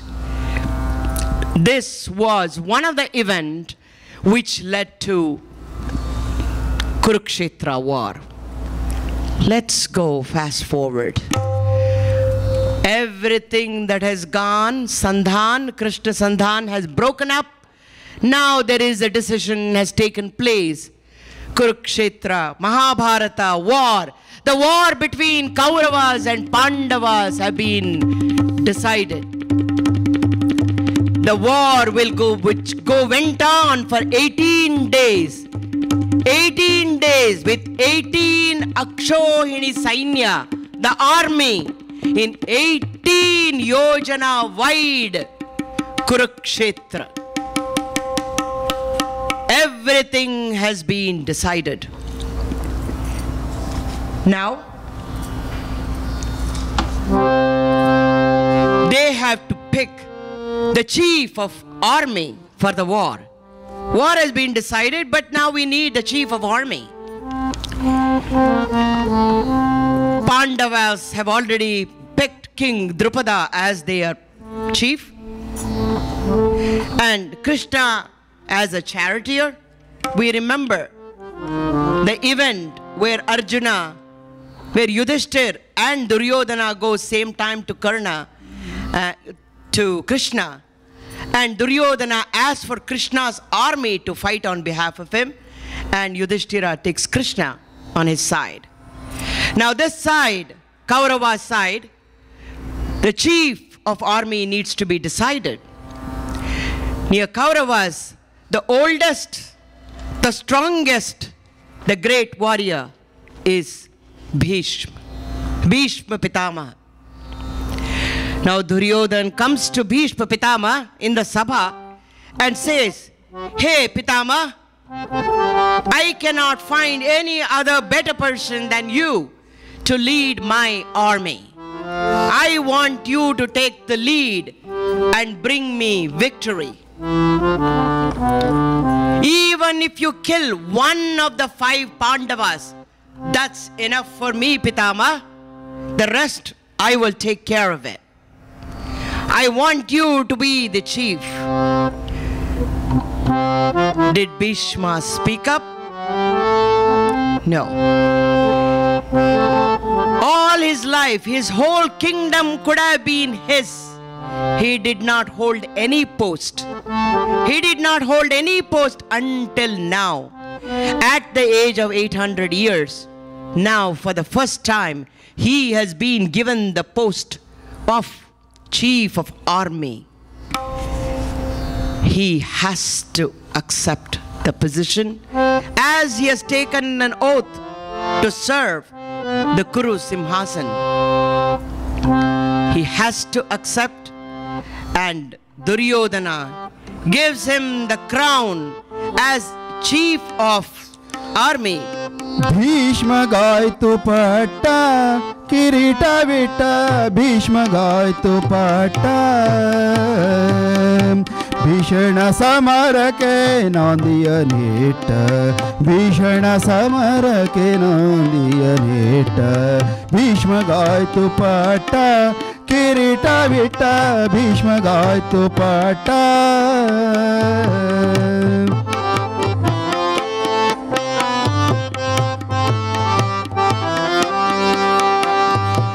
ಸುಮನಸರೆಲ್ಲರೂ ಸುಮವರ್ಷಿಸೆ Sumanasa ಬಾಣನ ಪಿತನ ಸ್ಪರ್ಶಿಸೆ Suma ಬಾಣನ ಪಿತ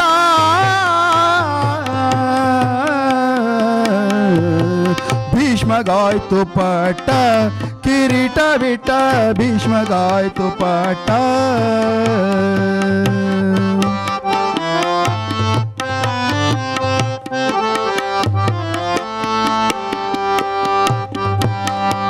As soon as the crowning ceremony is happening, Karna enters. He hears the news that Bhishma has become the chief of army. Hey, my dear friend Duryodhan, what am I hearing? I'm hearing that you gave that important position, the chief of army position, to that old man. To that old man you gave that position. Where is his strength? Where is his valor, Veeram? What has he done so far for you? How come you gave this post to that old man? Our enemies are going to laugh at you, my dear friend. You have taken an old man. Do you think he can fight against Pandavas? What do you think you are doing? Immediately, Guru Drona stands up.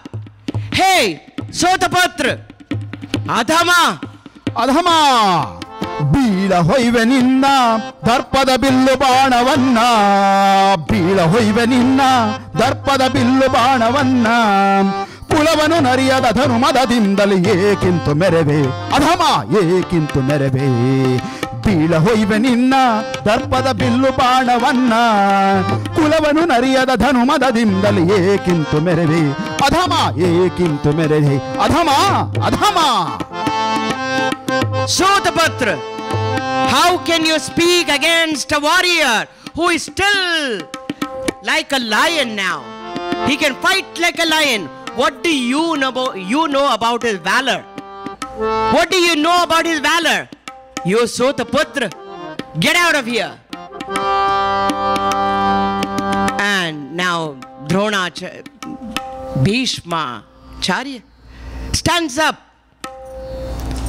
He says, hey Karna, before I say anything, I am the chief now. I am making the decision. Until I am in the lead, you will not be allowed to fight. Get out. Karna leaves. Drona addresses the Sabha and he says, you have all chosen me as the chief of army. Even though I am old, I can still fight like a lion. I still have the same strength what I had when I was young. And it is my duty to fight for Kuru Simhasan. I possess the strength. I am ready to give up my life. I am ready to sacrifice my life to this dynasty. There is no one anywhere in this universe who can give me equal fight except Lord Krishna. That Arjuna, he can stand in front of me and give a fight, but he can never win. Hence, I assure you, I will try my best. And all of you know that I have a boon from my father as Icha Marani.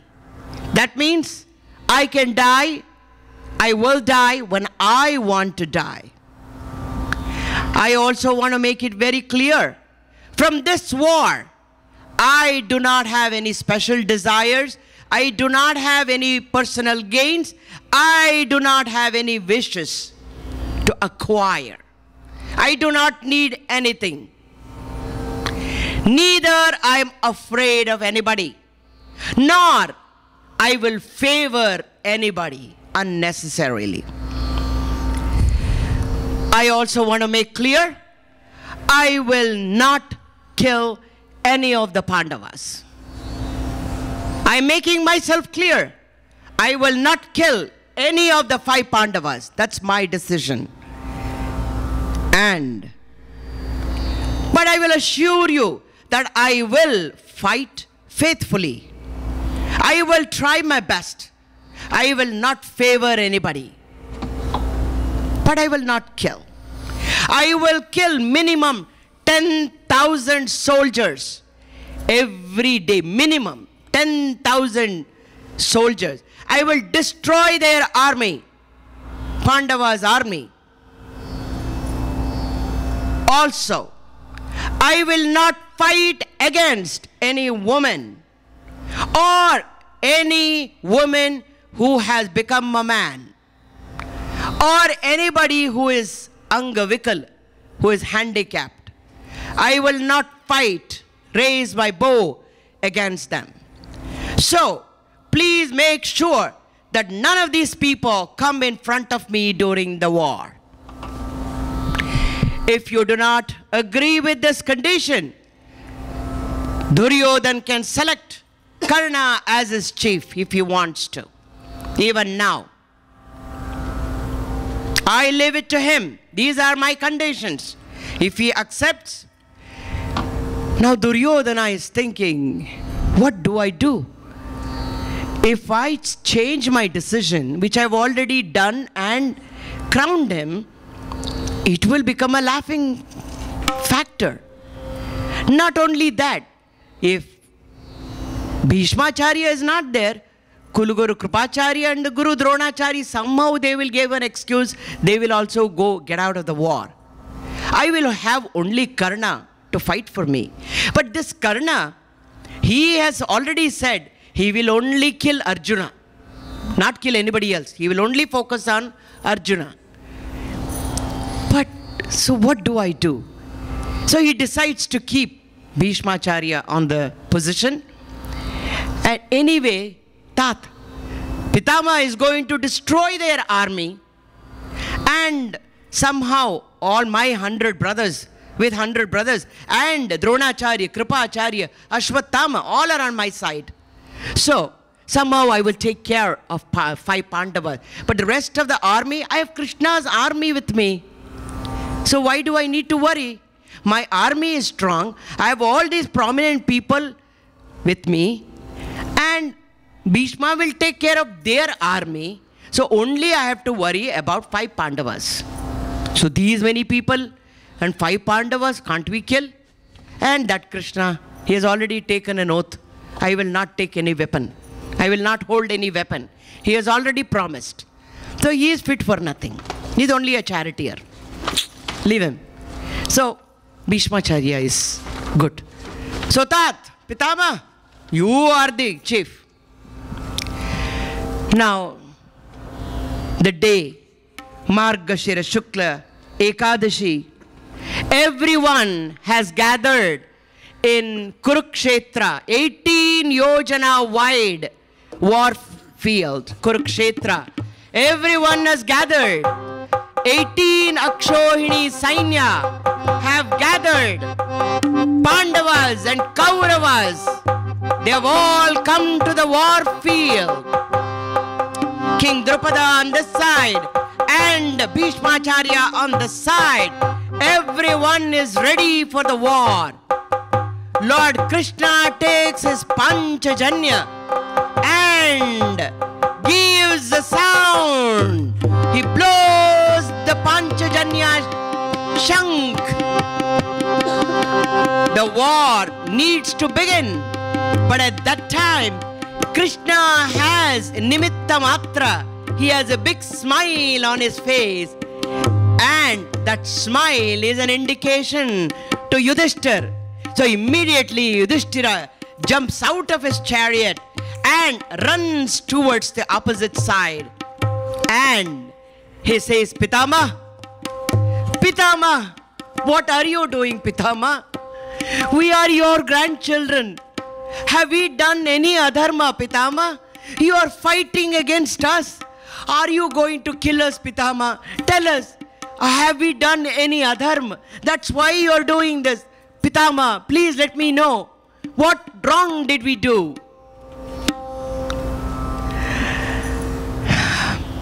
My dear child, you have not done any adharma.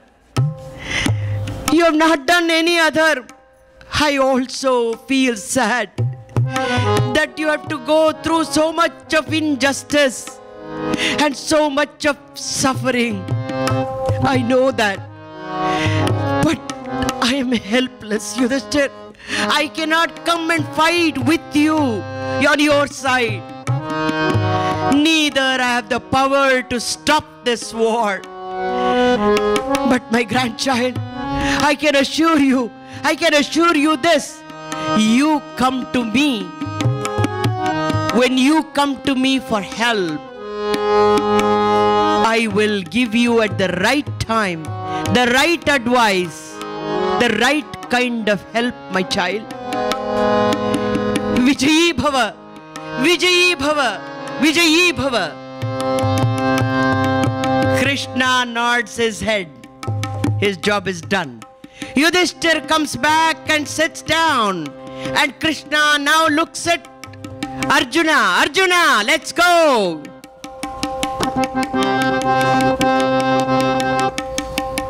Krishna, how can I do war, Krishna? These are all my people, my Guru, my Kulguru, my Dronacharya, my Guru Putra Shvatama. These are all my cousins, Krishna. How can I fight? Krishna preaches Bhagavad Gita. Done. Now again, war has begun. War has begun. The first day of the war.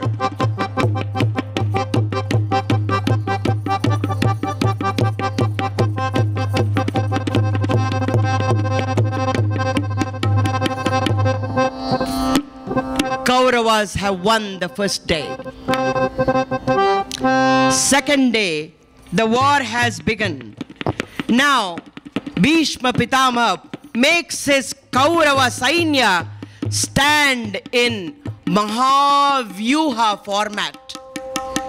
And Pandava Sainya, they are standing in Krauncha bird format with Arjuna and Krishna in the center. If you have not read a book called 18 Days of War, 18 Days of Mahabharata, please read it.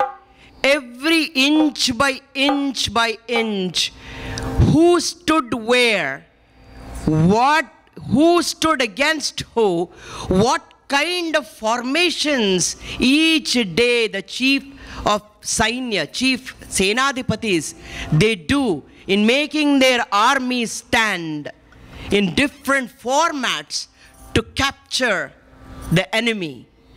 Every inch to inch detail has been explained. Now in the Croucher bird format, the Pandavas are standing. Mahavyuha format, the Kauravas are fighting. Fighting has begun. Now they see at almost to the end of the day, the Pandavas are on the winning side. So immediately Duryodhana goes to Pitama. Pitama, what are you doing? You are the Senadipati. Look at my army. It's getting destroyed. Pitama, what are you doing? I made you as a chief. Look at my army that is getting destroyed. You need to do something. Either you were standing right in front of that Arjuna. You did not even kill him, Pitama. If it was Karna, my friend Karna, because of you I lost him. You did not kill him. My Karna would have killed him. What are you doing? Bhishma gets angry. Duryodhan, stop it. Here I am the chief. You need to follow what I am doing. One day we win, one day they win. That is the way, Rajaniti. The thing goes on. You should have made Karna as your chief. That day, Pandavas win. Third day war has begun. Now the war is going in a very fearful battle. Now again Duryodhana comes and yells at Bhishma, Tat, what are you doing? Our Sainya is getting destroyed by that Arjuna. What are you doing? You are not killing. You are not fighting properly. My Karna would have done it. This, that. Bhishma gets so angry and he involves a special technique. He stands in his own one place and starts rotating in the center axis so fast. He is rotating himself and he is releasing the arrow so fast from 360 degrees. He is turning and he is showering the arrows to 360, and Pandava's army is getting ruined, getting destroyed. Krishna sees this from the far and he tells Arjuna, Arjuna, look at what Bhishma is doing. Let us go in front of Bhishma. Today Arjuna killed that Bhishma. Come on, let's go. And he brings the chariot.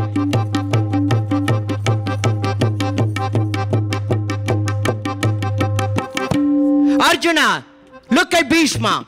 Kill him now. Look at the way he is destroying the army. Arjuna lifted his Gandiva.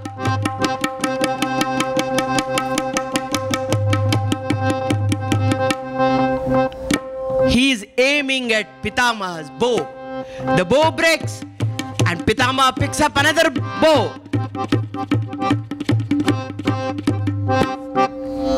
Again he broke the bow. Like this couple times happened. He's only breaking the bow. Next time he takes the bow. He is aiming at the charioteer. He is aiming at the wheel of the chariot. Krishna gets so angry and he says, Arjuna, enough is enough.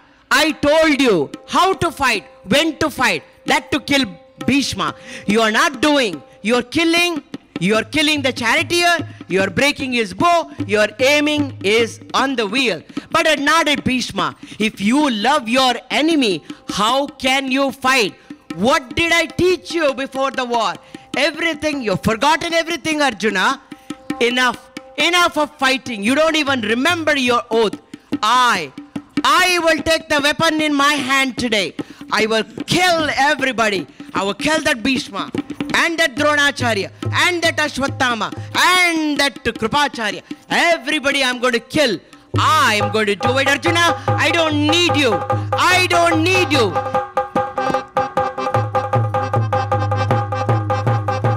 He takes the chakra in his hand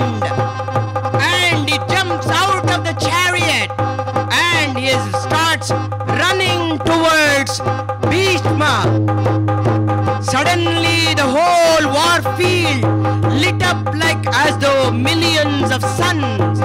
It has lit up the whole war field. The chakra is rotating.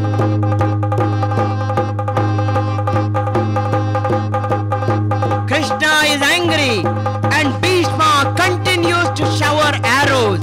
It hits Krishna's forehead and the chest, and bleeding on Krishna's forehead and the chest. As Krishna is running, Bhishma is watching.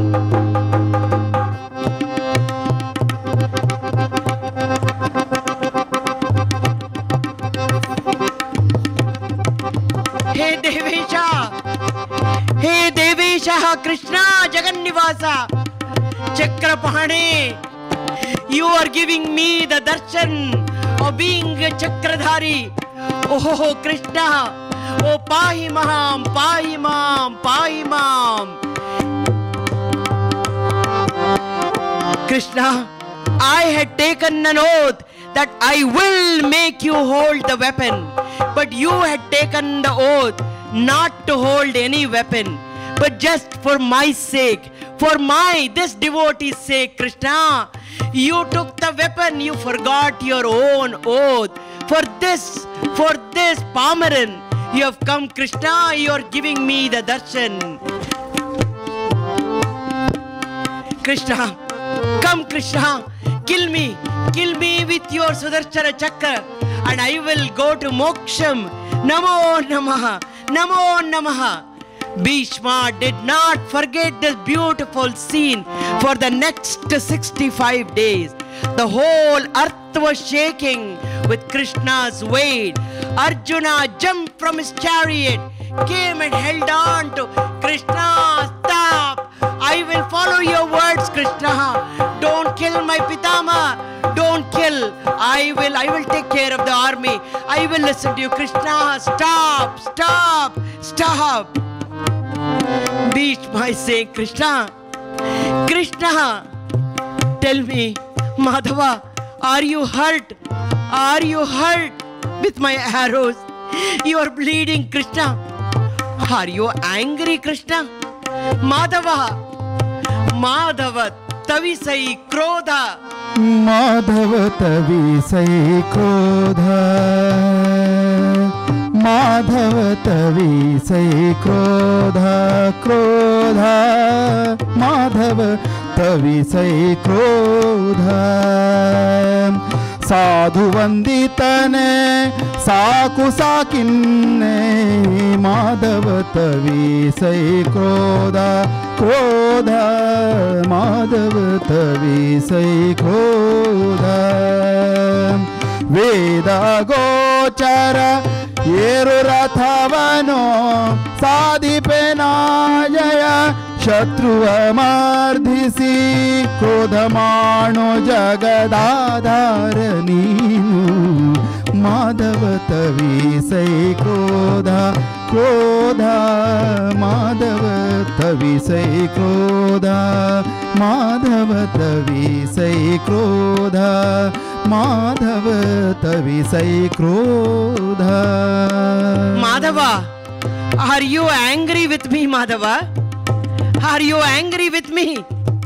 What? This Leela Jalam, Leela Natakam of yours, Madhava. You getting angry on a devotee? Aren't you acting, Madhava? You are acting like as though you are angry. Don't I know you better than you know yourself, Madhava? You know what? Go back and sit down in your chariot. I do not want all this acting, Madhava. Don't you know that I am Ichhamarane? I will die when I want to die. You know that. And still you're holding the chakra and pretending to kill me, is it? Madhava, I know your Natakam. Go back, Madhava. Go back. Enough of this Natakam, drama. Go back and sit down in your chariot. Krishna comes back and sits in the chariot. That day's war goes on. And of course, Pandavas win on that day.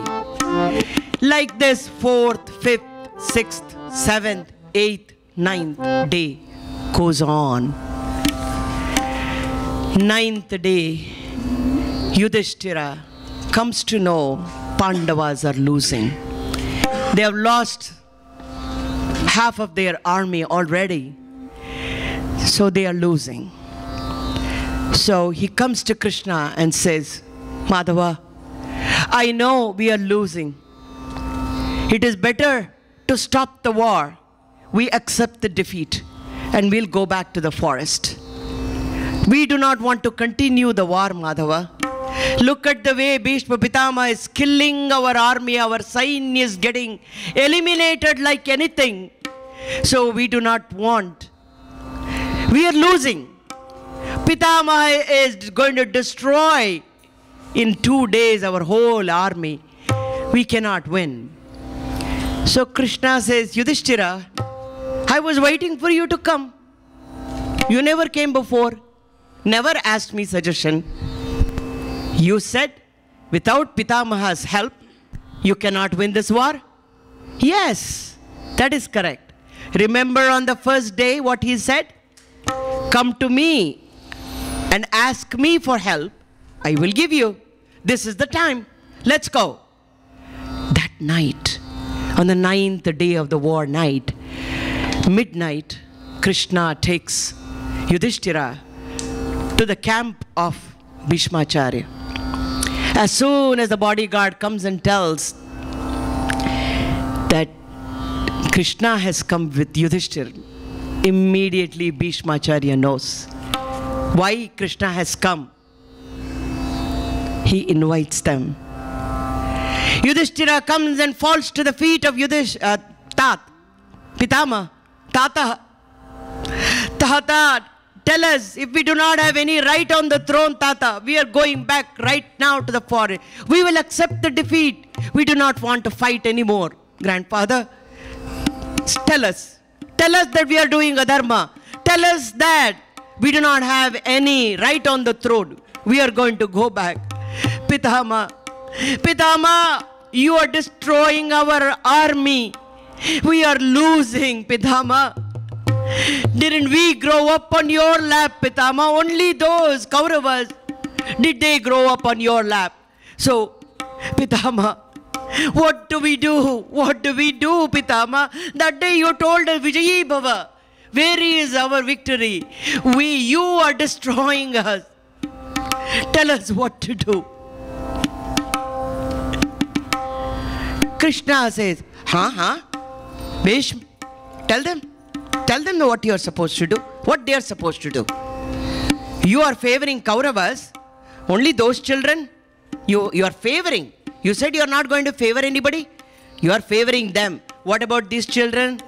They are also your grandchildren. Bhishma, what are you doing?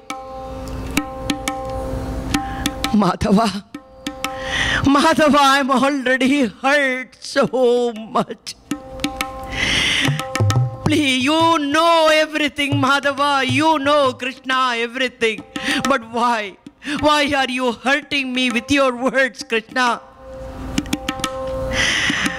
Krishna and Yudhishthira, do you know my life? All my life has become a tragedy. I am no use to anybody. I took an oath for my father, but my father, was he happy because of that? He was not happy. I took an oath for my father. Was Mata Satyavati happy with me? She was not happy with me. I respected all women as my mother, but all women got cheated by me. Nobody was happy. I could not make anybody happy.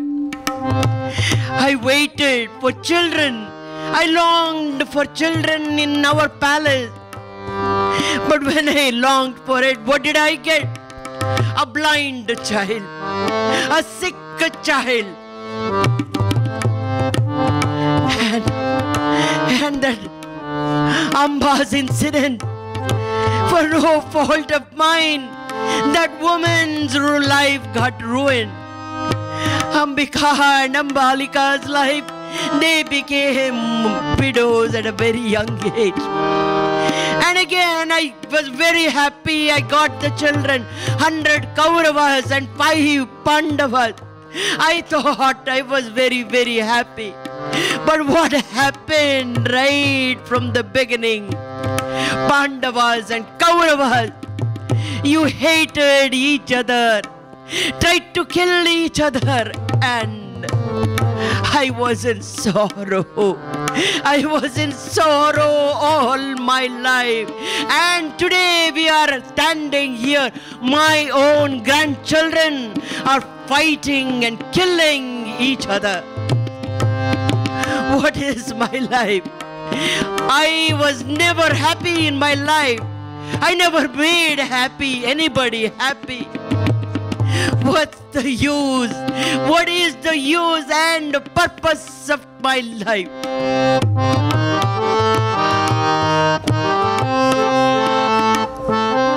Krishna, you are smiling.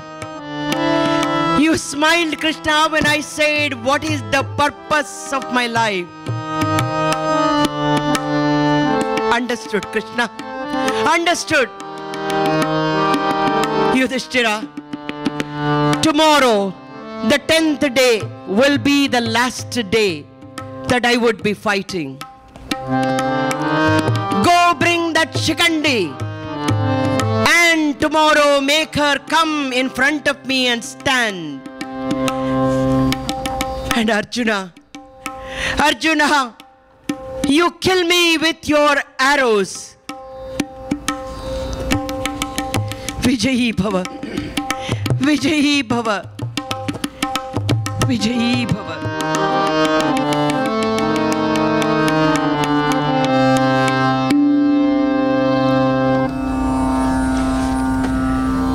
Next day morning, he gave away everything, whatever that belonged to him, taking Lord Krishna's name on his tongue.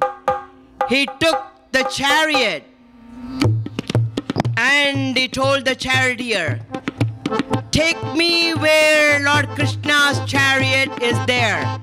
Go in that direction, taking Krishna's name in his mind.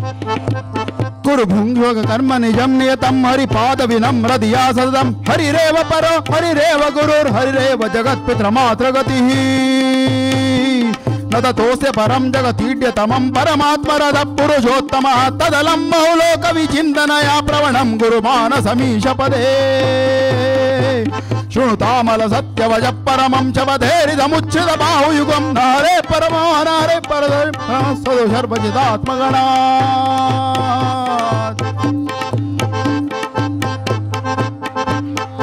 As Pitamaha's chariot is coming from the opposite side, all the Pandavas are protecting Arjuna and Krishna's chariot so that they can move forward easily in front of Arjuna and Krishna. That chariot, Shikandi is coming in our chariot.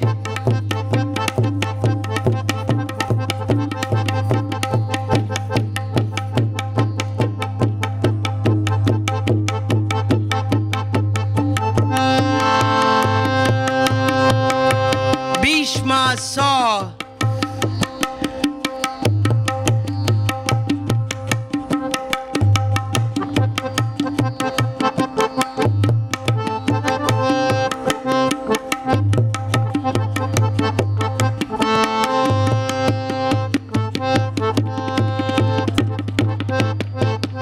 Shikandi in the front, the great warrior Arjuna hiding behind Shakuni picks up his Gandiva.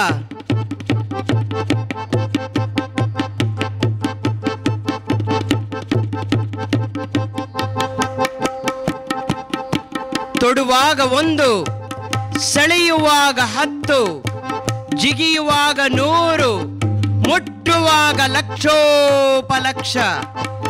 That is, as he aims one arrow, as he pulls, it becomes 10 arrows. As he leaves the arrow, multiplies to 100. As it is reaching Bhishma, becomes millions of Akshaya arrows.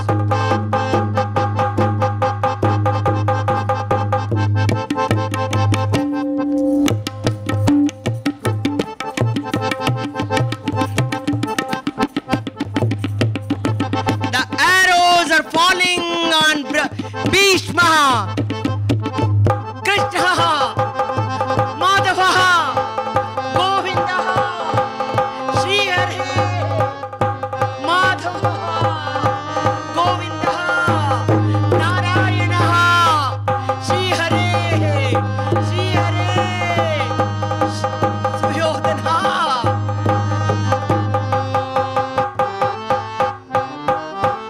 ಪರಶುರಾಮನ ಕೊಡಲಿ ಕಡಿತವ ಧರಿಸಲಾರೆನೋ, ಪ್ರಳಯ ಭೈರವ ನಿರಿದೊಳೆ ಅಂಜೆನೋ, ಸಿಡಿಲು ಹೊಡೆದರೆ ಎನ್ನ ರೋಮ ಕಂಪಿಸದು. I'm not afraid of anything. ಹರನ ಪಾಶುಪದಾಸ್ತ್ರ ಬಾಣದ ಹೊರದೆರೆಯ ಲಕ್ಕಿಸೆನೋ, I don't care. ಪಾರ್ಥನ ಸರಳ ಶೂಣಿಗೆ ಸಿಲುಕಿದೆನೋ, ಹರಿಹರಿಸೋ. Arjuna's arrow.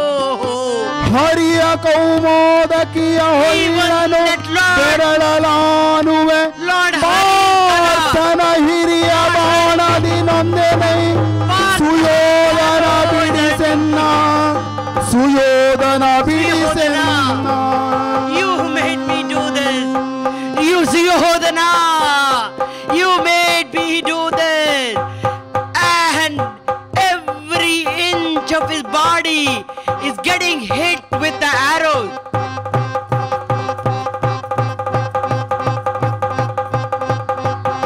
Madhava, Madhava, Govinda,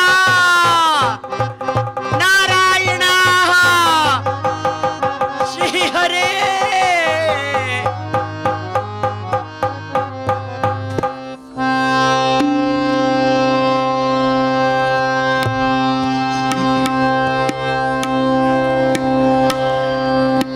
Fallen every 2 inches of his body, full of arrows, lying on the bed of arrows. The day has ended. Arjuna and all the Kauravas and Pandavas come running. Pitama, Pitama, Pitama. He looks at Arjuna as his neck had no support. His body was on the arrow, bleeding all over. He looks at Arjuna, and Arjuna takes his Gandiva, puts 3 arrows, which becomes the pillow for him. Great warrior Bheeshmacharya, 800-year-old Jnana Yogi, suffering like anybody. I hurt the Kamadhenu. Kamadhenu must have suffered just like me. Krishna, Krishna, I know what sin that I did, Krishna. Water, his mouth, thirsty, water. Arjuna puts the Gandiva again and gets the water in his mouth. Everyone leaves now, except Bheeshmacharya on his bed of arrows, with his thoughts of guilt in his mind. nobody with him.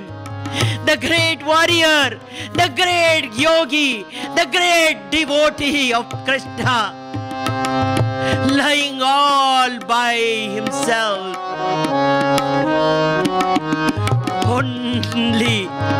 Only the dogs screaming around him, the blood of river flowing around him.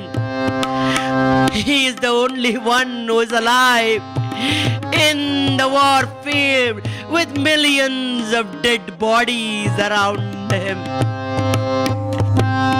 And vultures are coming from nowhere, from everywhere to eat the dead bodies.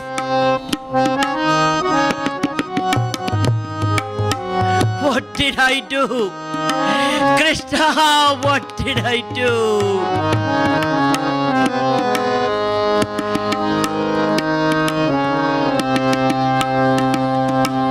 He had to lay there.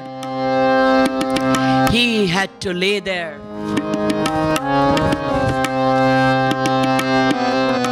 He had to lay there like he belongs to no one. Like the dead bodies in the mortuaries. Sleep until the Antya Samskaras are to be done. Alive Bheeshmacharya was waiting for his death, for Uttarayana Punya Kalam to come. Only amongst the dead bodies, only with the smell of the blood around him, the great king, the great warrior, the great Jnani, the great Shuran, Veeran.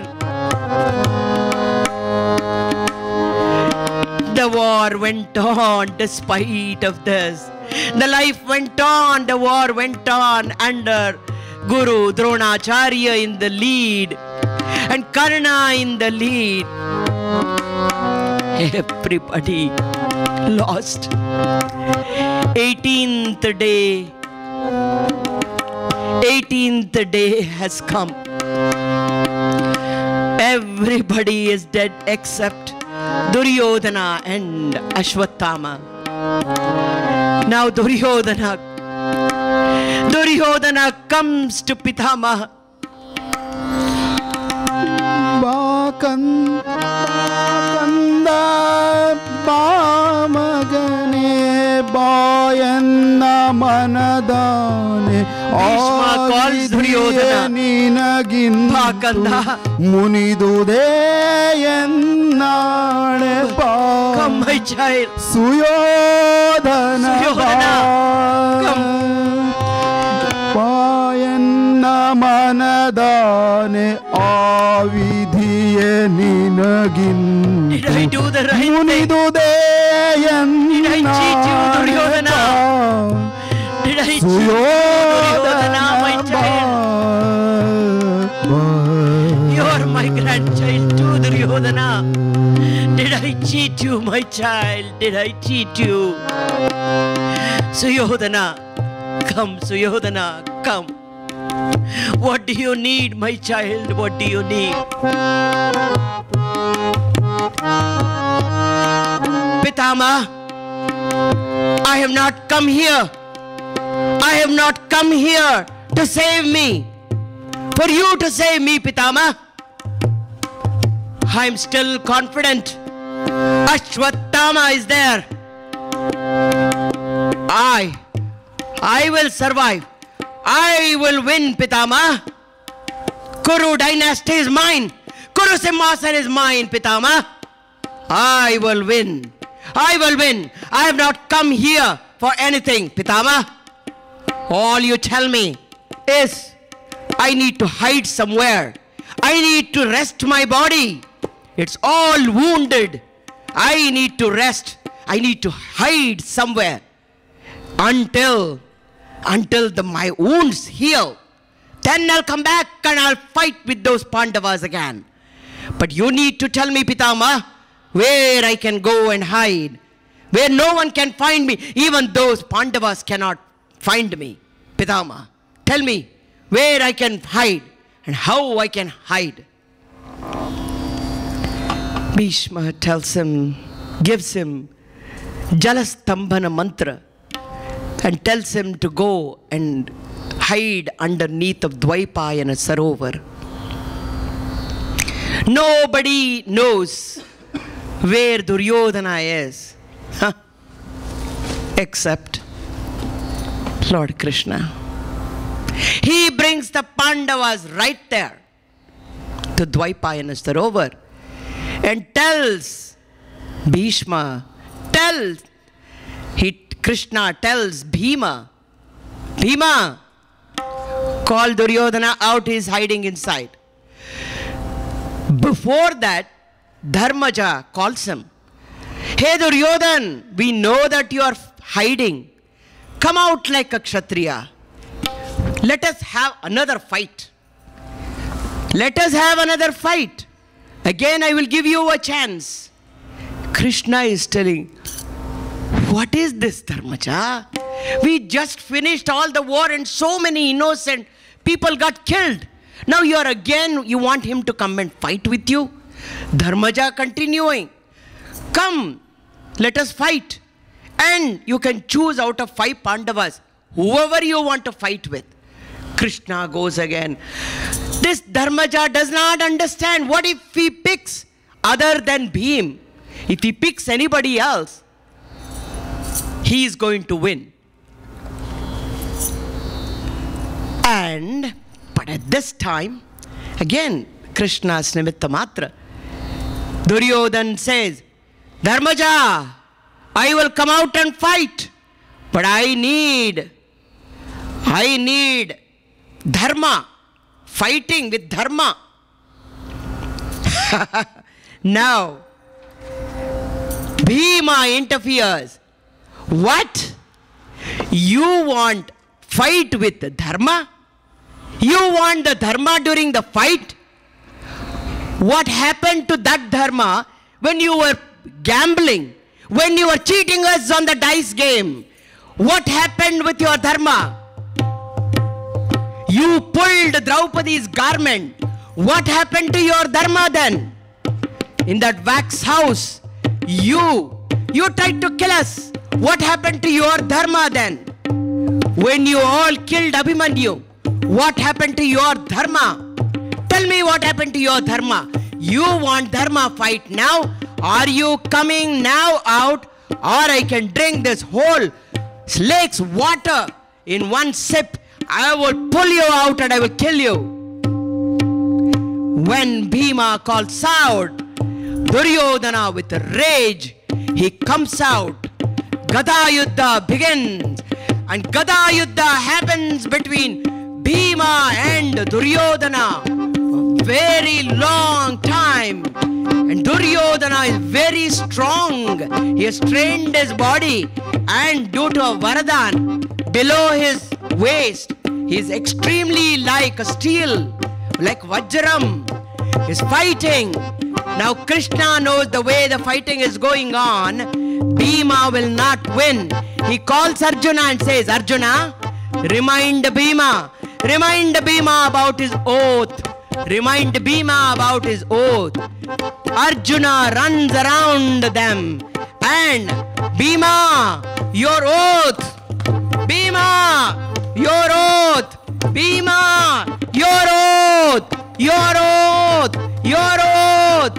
He taps his thigh and jumps around Bhima and Duryodhana. At that time, both Duryodhana and Bhima with their gada, they jump up in the air. They rotate their mace, their gada. Bhima is watching Arjuna as Duryodhana is about to hit him. He hits on his thigh.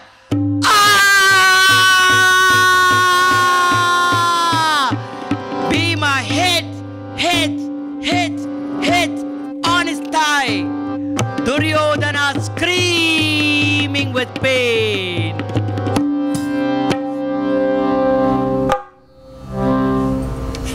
Falls down. The war has ended. 19th day, Abhishek of Rajya Abhishek for Yudhishthira has happened. He prostrates in front of Krishna. Krishna, advice please. The Mahagyani Bhishma is waiting.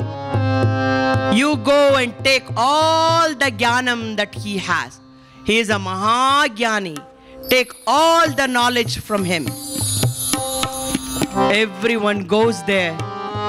Dharmaja prostrates and Bhishma is in lot of pain. He sees Madhusudana there. Krishna goes and touches Bhishma's body. All the pain goes away.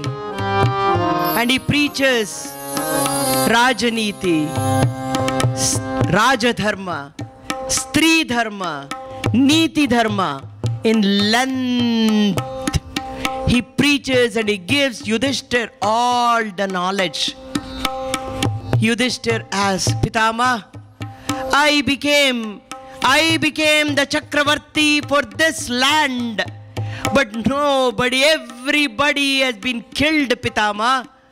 Am I the king for these plants and trees and things? What do I do, Pitama? What kind of a Rajabhishek is this? Bhishma tells him, all his sankalp, you are nimitta matra. Yudhishthira, you all suffered, but there is a big part of mine in that. I ask for forgiveness. My dear Arjuna, do not feel guilty that you killed me, Arjuna. It is my own fate and my destiny that killed me. You were only nimitta matra, my child. Do not feel guilty. Kulavadu Draupadi, you were right. Big injustice done to you, and I did not open my mouth. I did not open my mouth. Look at the way that I'm suffering, my child. Look at the way. I apologize, Draupadi. Hey, Madhava, I apologize. Hey, Madhava, for all the things I did that I didn't. For everything, you must give me forgiveness.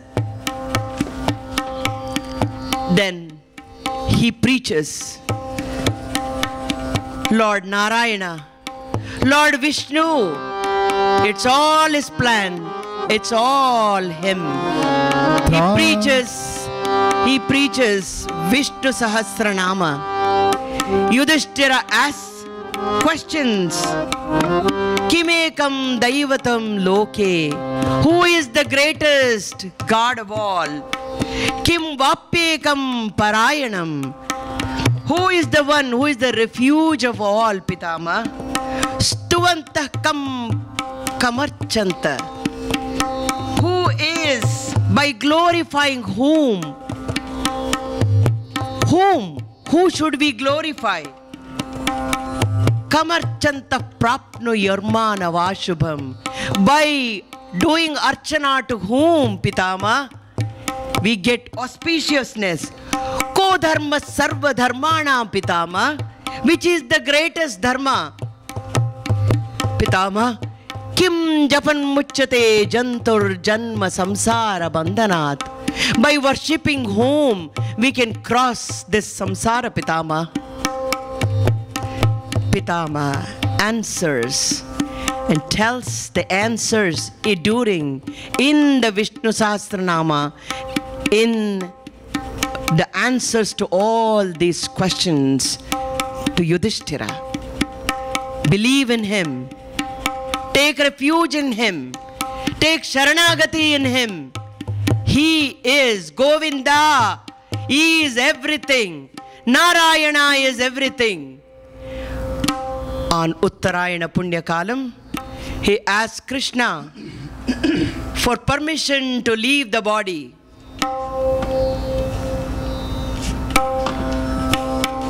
Trayasva Pundarikaksha Purushottama Nityashaha Anujanihi Mam Krishna Vaikuntha Purushottama Ananta Madhusudhana Padmanabha Narayana Ananta Madhusudhana Ananta Madhusudhana Padmanabha Narayana Ananta Madhusudhana Chakradhara Vishwambara Garuda Dwaja Paratpara Sanniruddha Stutenatma Sarveshvaya Taneshu Cha Jagama Bhitva Murdhanam Divamutpatatam Agaya Saguna Nirguna Jagadja Nitya Jagajjivana Vasudeva Devaki Nandana Balakrishna Balaranga Ananta Madhusudhana Anabha Narayana Ananta Madhusudhana Ananta Madhusudhana Ananta Madhusudhana Krishna Vasudeva Krishna Vasudeva Krishna Vasudeva Krishna Vasudeva Krishna Vasudeva Krishna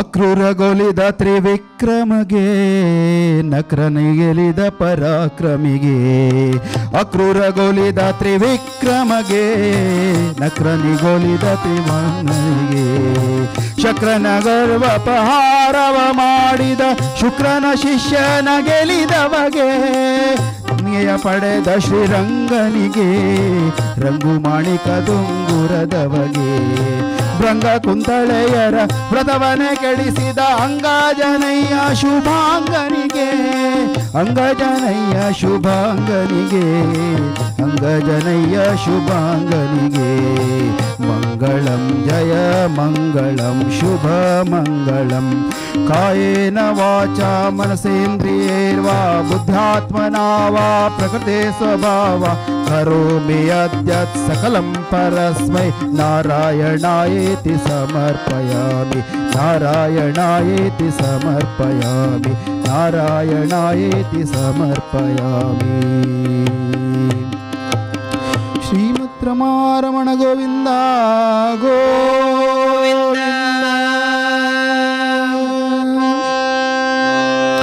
Udupi Shri Krishna Govinda Govinda Shri Anjaneya Varada Govinda Govinda Shri ಕೃಷ್ಣಾರ್ಪಣಮಸ್ತು.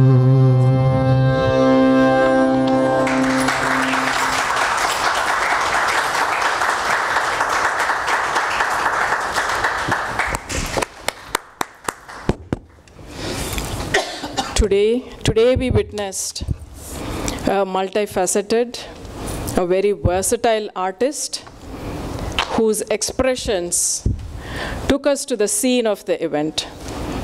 Another round of applause for Srimati Veena Mohan, Mr. Mahesh, Mr. Kannan, and Mr. Jeevan, who has complimented her in this program. When I first brought the topic, or we picked the topic of Pitamaha Bhishma, the conversations between me and Srimati Veena was very interesting. She was like, why this topic? It is very in-depth, truly. At that point, I was thinking, well, we have all seen B.R. Chopra's Mahabharata, and we know about Bhishma. What is in-depth about Bhishma? I think the wealth of information today that was presented would break Ancestry.com. We saw so many generations of ancestors that was presented by Srimati Veena Mohan. I applaud the effort. I applaud the expressive display of the whole event, which made us really feel like we were witnessing the scene at the site in this SV Temple Auditorium. Thank you for this experience, and I hope you also had a good time. I would like to thank SV Temple, the Executive Committee and Board for making this program possible. Thank you, Ivy, for the setup. And I would like to invite our EC President, Mr. Prabhanand Yadla, to honor the artists.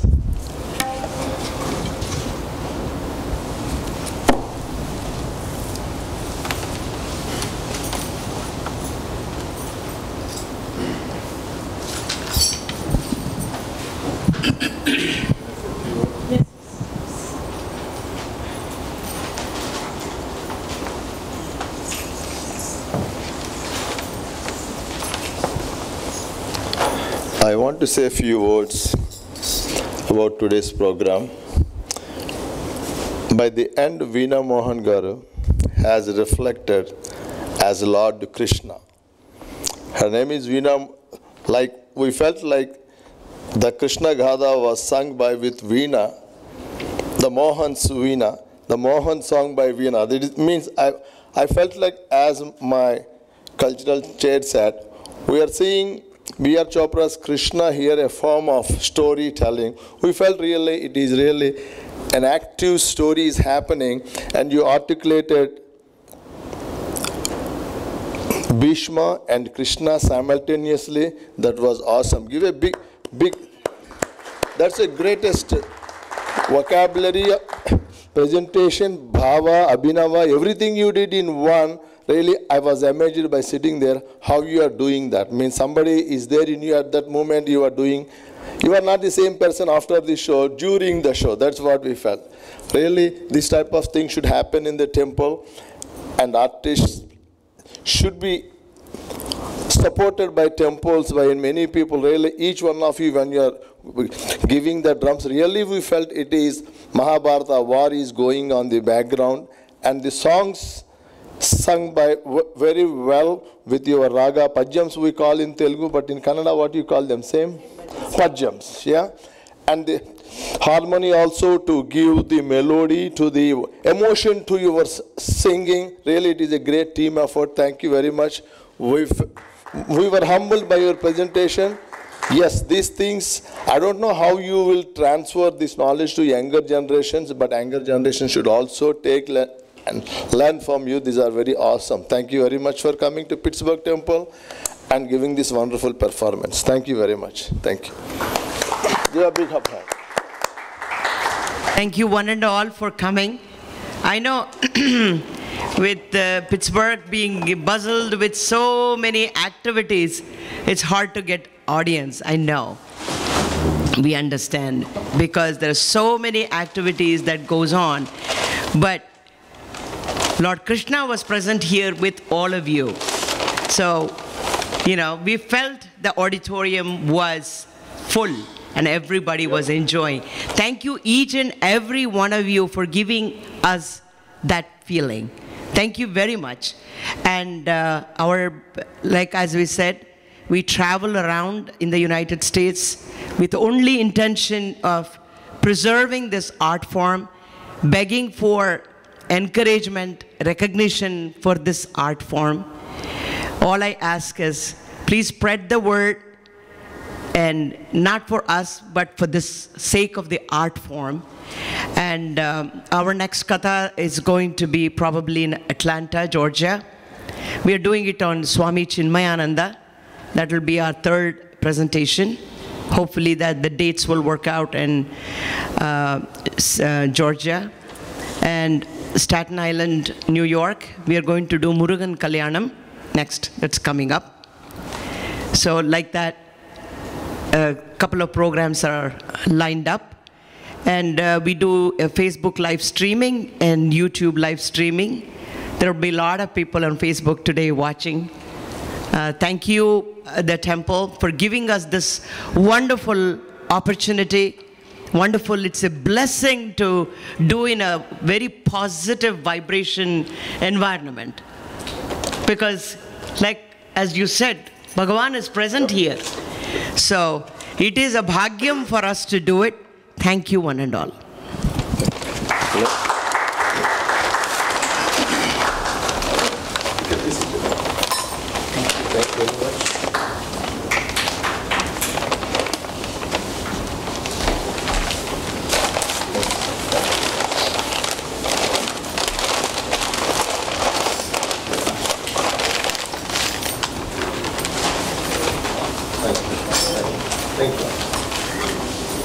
We'll have a darshan and dinner. Yeah.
Not used to this. Thank you. Thank you for helping us.